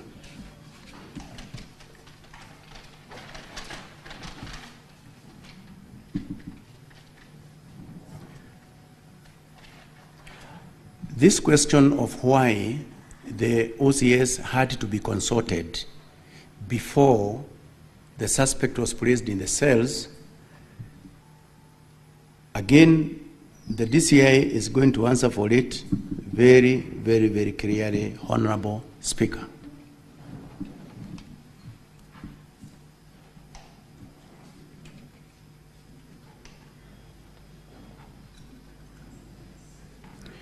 There was also the question why the late Albert Ojwang had an opportunity to, was given an opportunity to call the spouse. When I was here previously answering the other questions, I did indicate that the police officers are well trained on how to treat suspects and other Kenyans alike. It is on that basis that he was given that opportunity to check on his family and even report that he has safely arrived in Nairobi. And I also indicated that police officers are always on the forefront in the defense of the rights and freedom of the people. That is our training. That is my training. So it is on that basis that he was actually given that opportunity.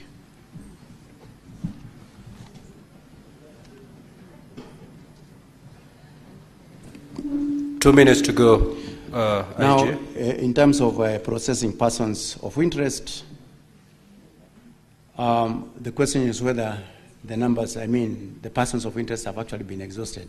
I think that one will be effectively answered by Ipoa, who are actually investigating on the same, Honorable Speaker.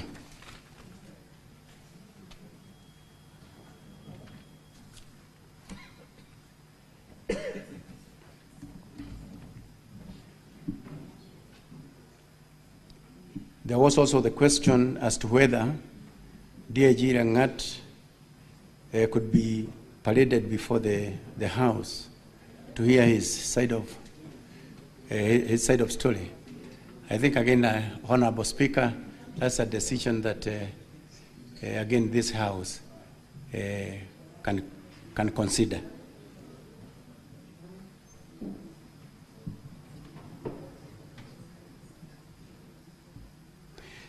Whether there are different sets of laws for different sets of people or groups.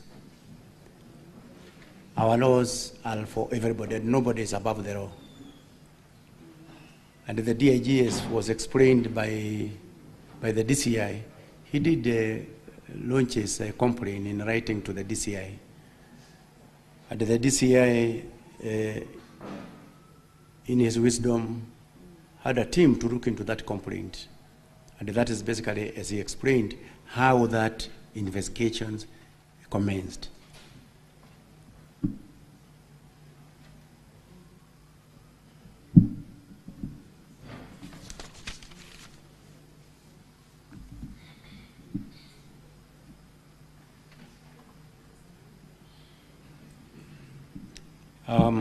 There was also the question of who is the DCI officer who booked Albert in the cells.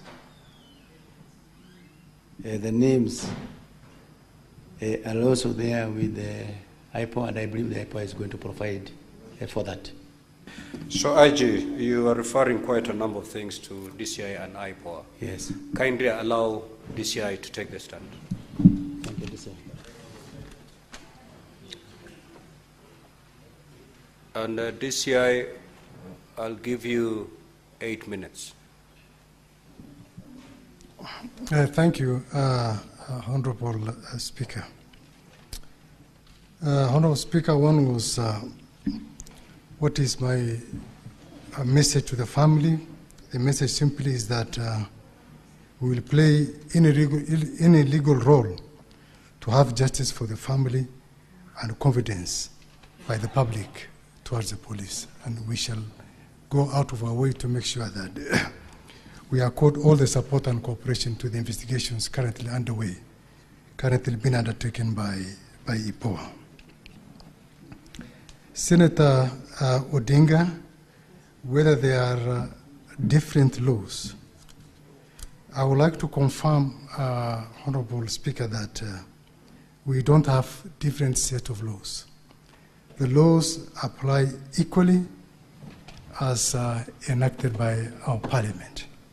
And the law says any person. So we are not selective as officers of the National Police Service in the application of the laws. Suffice to say, however, that the perception of defamation is relative and may be construed differently by different people.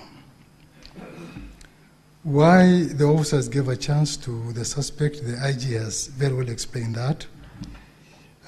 It is part of the reform process, and it is normal for us to grant the suspect telephone facility, so that, and that was actually a request made by the suspect, so that he could contact his wife and family members.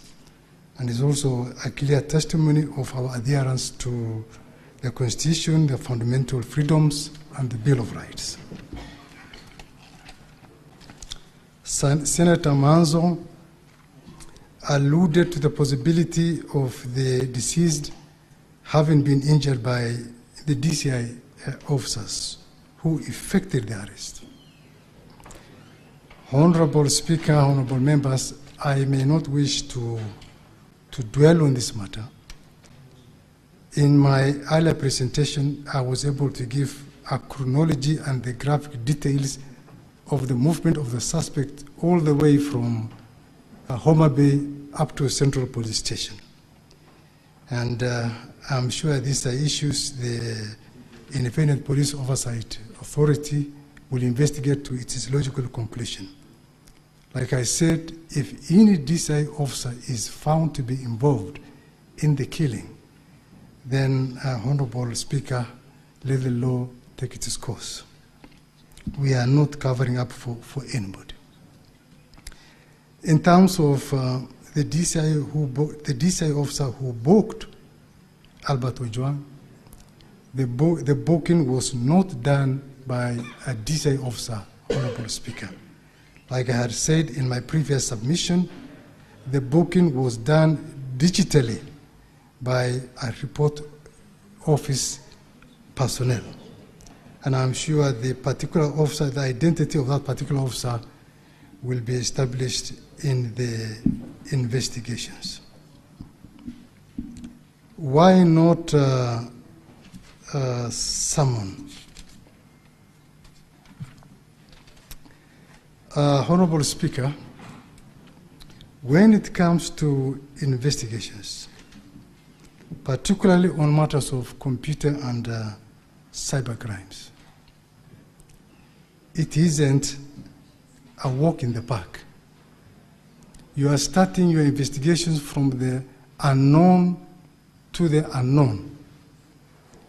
You are dealing with persons operating from dark webs, persons running pseudo accounts, persons whose accounts are domiciled in other jurisdictions.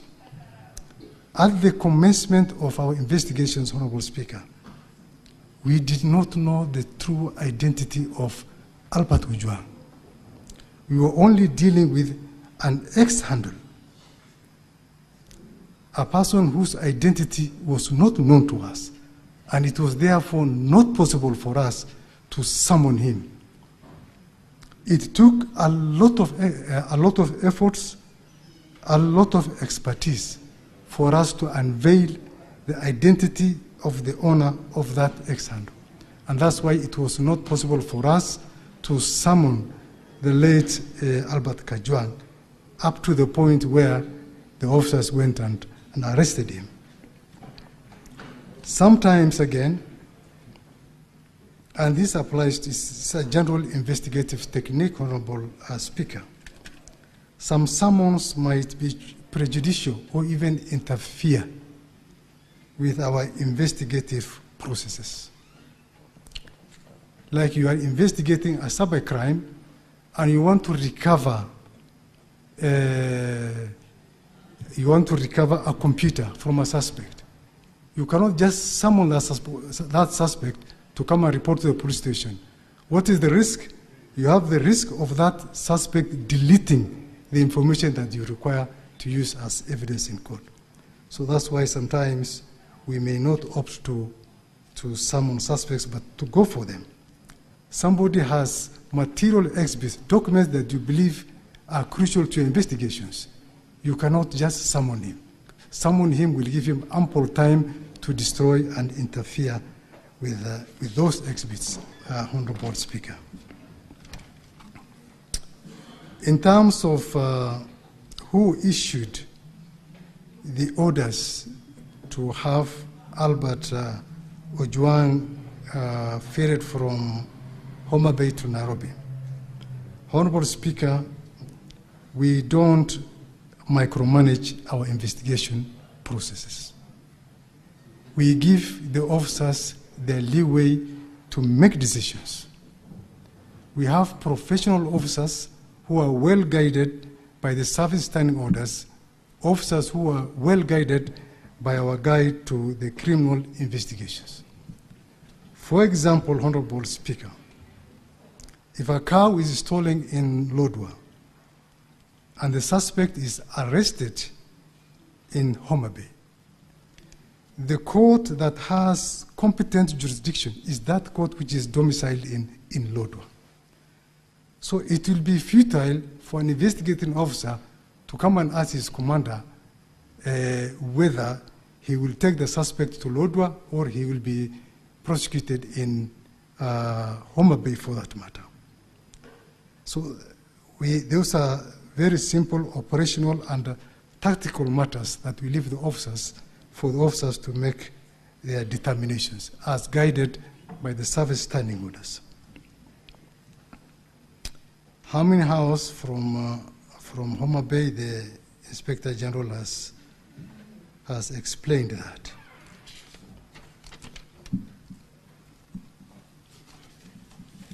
And there was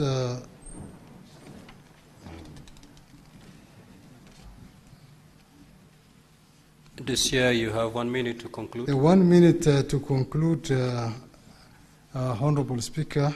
I would like to reiterate the fact that DIG Langat has no command over Ipoa. His command is limited to Kenya Police Service. I am urging this August House that the general mood in the country should not be used to victimize DIG Lagat. Let us wait for the investigations to establish the circumstances under which Albert Ojwang met his death. Thank you, and I submit, Honorable Speaker.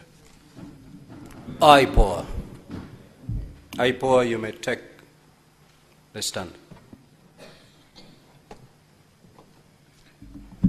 Thank you, Honorable Speaker. I want to, first of all, answer a concern that has been raised on my chair. And I spoke to him during the break. We got the notice of this particular sitting yesterday when he was already out of the country. But as we speak, he's finding his way into Kenya. He's coming back because we have a similar sitting tomorrow with the Parliamentary Committee. And together with me, Speaker, today are 3 commissioners and the CEO of the authority. So we are taking this matter with the seriousness that it deserves. And one of the commissioners present today, Honorable Jacqueline Lukalo, attended the autopsy process on our behalf. So, Honorable Speaker, I had questions that were asked. One of them was the clarity from Senator Siege, Senator Murago, and Senator Mandago. Our preliminary findings show that the young man, Ojwang, was alone in the cell.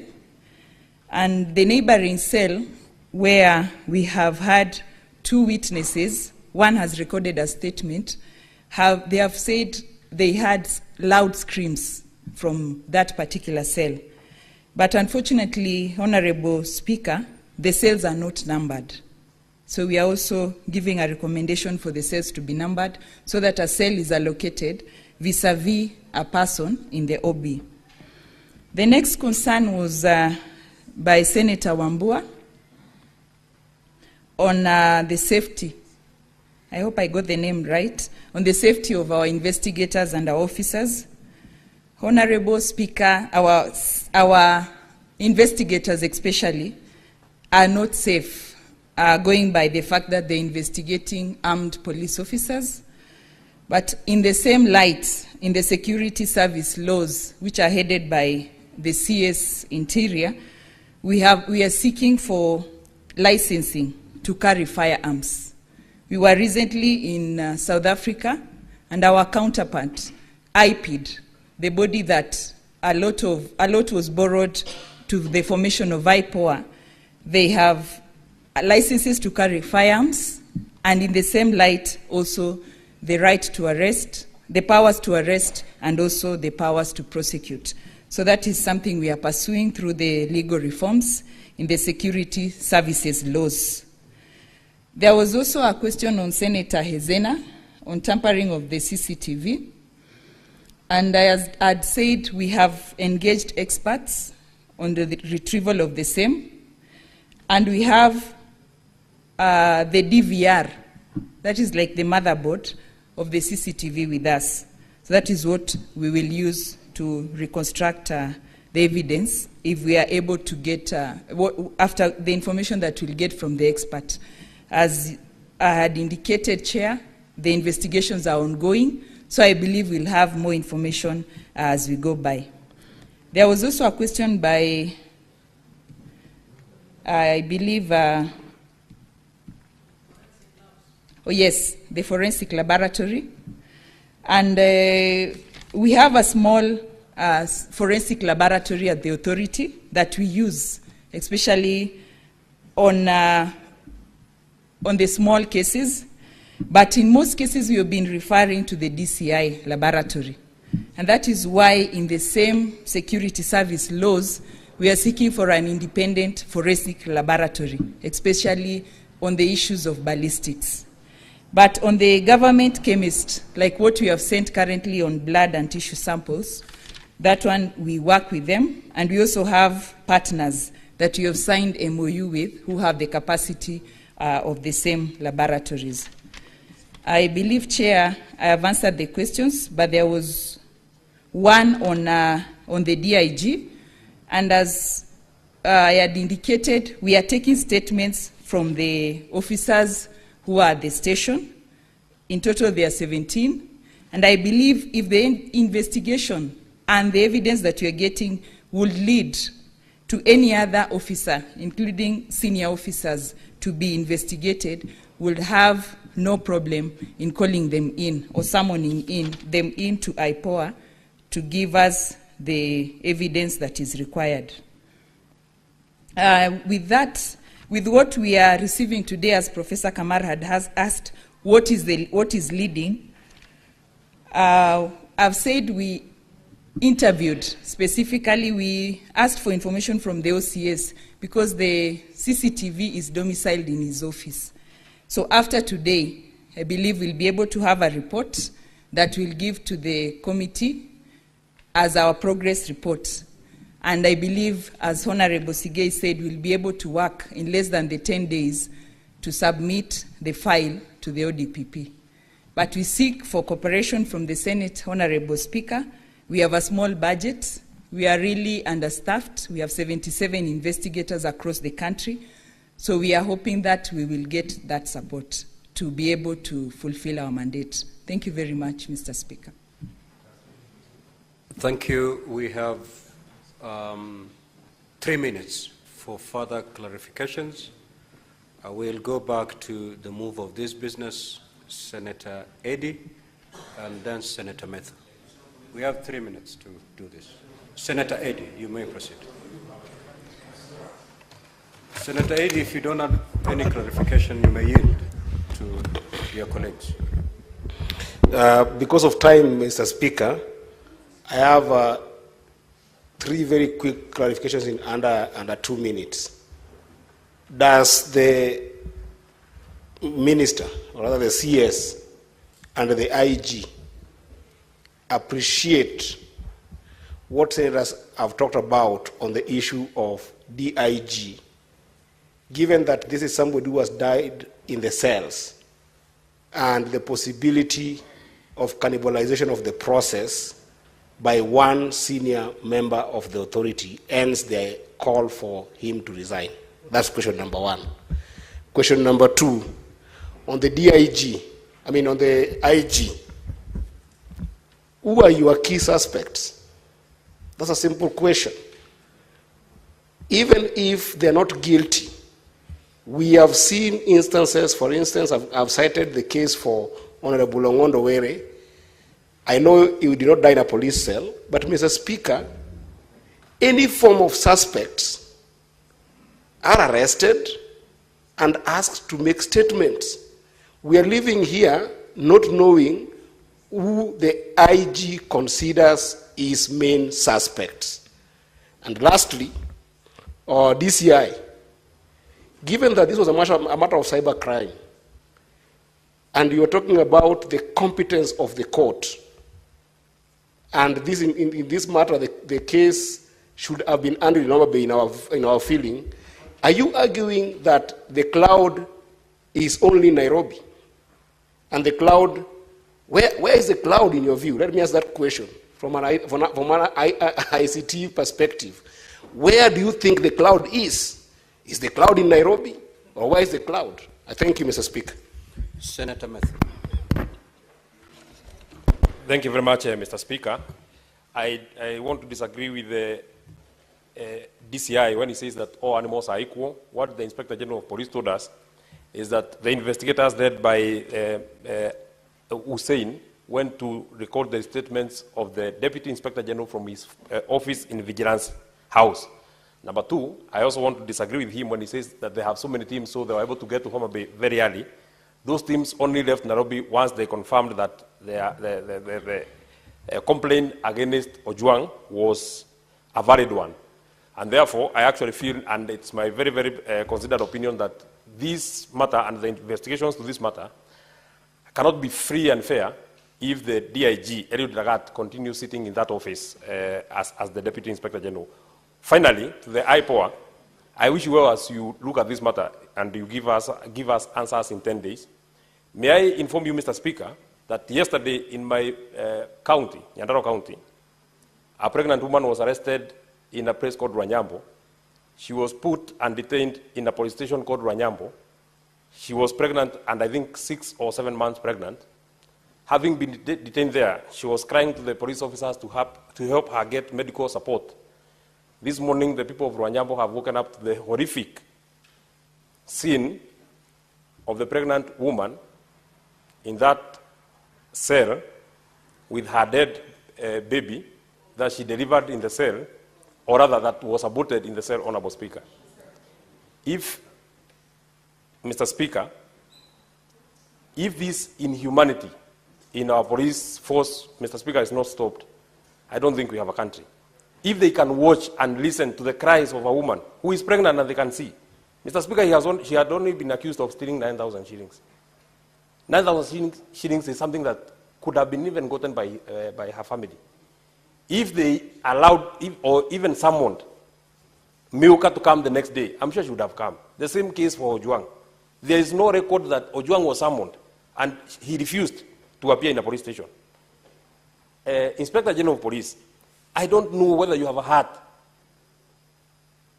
or your concerns is pricked by the kind of harassment or the kind of thing that is happening to the poor of Kenya from your own officers. That is an incident that happened yesterday, even as the country mourns about the Ojwang. That is something that happened. You have heard that Article 26 of the Constitution of Kenya, even an unborn person has a right to live. Now we have lost that kid, Honorable Speaker. I don't know what will happen to Milka because she has not been taken to hospital.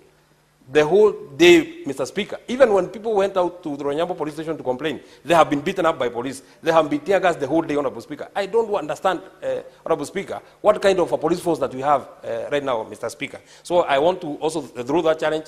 I've written to the... So, IG, you have 2 minutes. DCI, 2 minutes. Ipoa, 2 minutes. We conclude.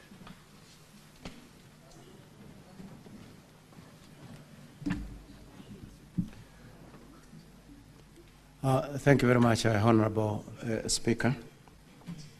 The question of who are my key suspects. That question refers back to what I did. I did suspend some officers because I did not want them to interfere with the investigation, because they are the first key suspects in that one. But those who committed the offenses, we will get to know from Ipoa when they are through with the investigations. Mine was to ensure that we preserve the scene, we ensure that nobody interferes, so that we can go to the bottom of that matter. And that is the reason why I'm happy that today they have also recorded their statements with the Ipoa, and I hope that that process moves quickly. We want to get to know who are these who did and carried out this heinous act.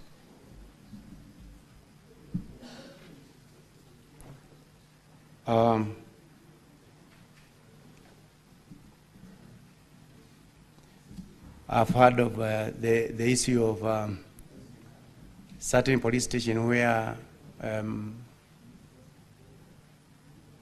a pregnant woman was actually mistreated. In fact, IG, conclude. We barely have a minute to conclude this session. I'm happy that the Honorable Senator has already written to Ipoa to investigate the same, but even myself, I'm going to institute the same through the Internal Affairs Unit, so that I can be able to go to the bottom of that. And if that is the case, I'm going to crack the whip so that those involved, they get the ultimate punishment. Thank you very much. IG, Honorable Speaker, that is what I would wish to submit. Thank you. Thank you. You may have your seat. Now, DCI and Ipoa, you will proceed from where we've left it before the committee tomorrow. We do not have time to hear you. Now, honorable senators, we have come to the end of this session.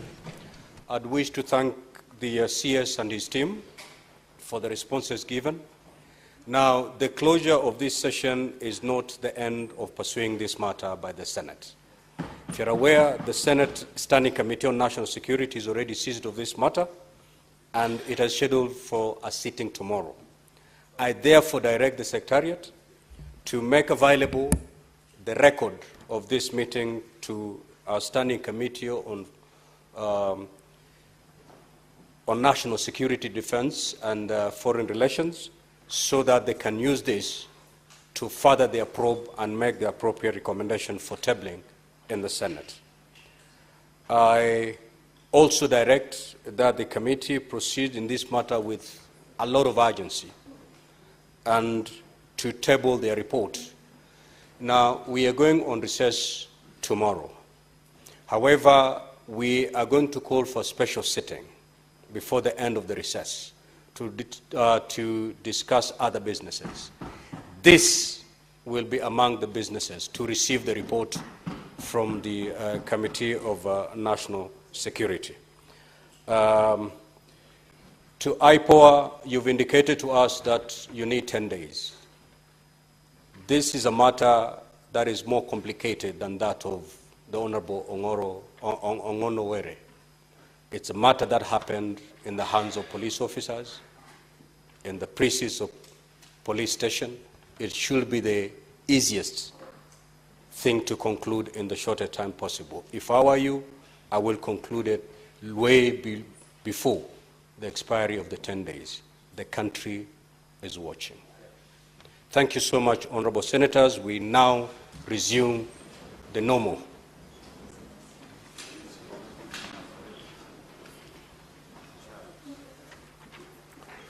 Having resumed the normal and ordinary session of the Senate, honorable senators, it is now 6:30 p.m. Time to adjourn the Senate. The Senate therefore stands adjourned until tomorrow, Thursday, the 12th of June 2025 at 2:30 p.m. I thank you.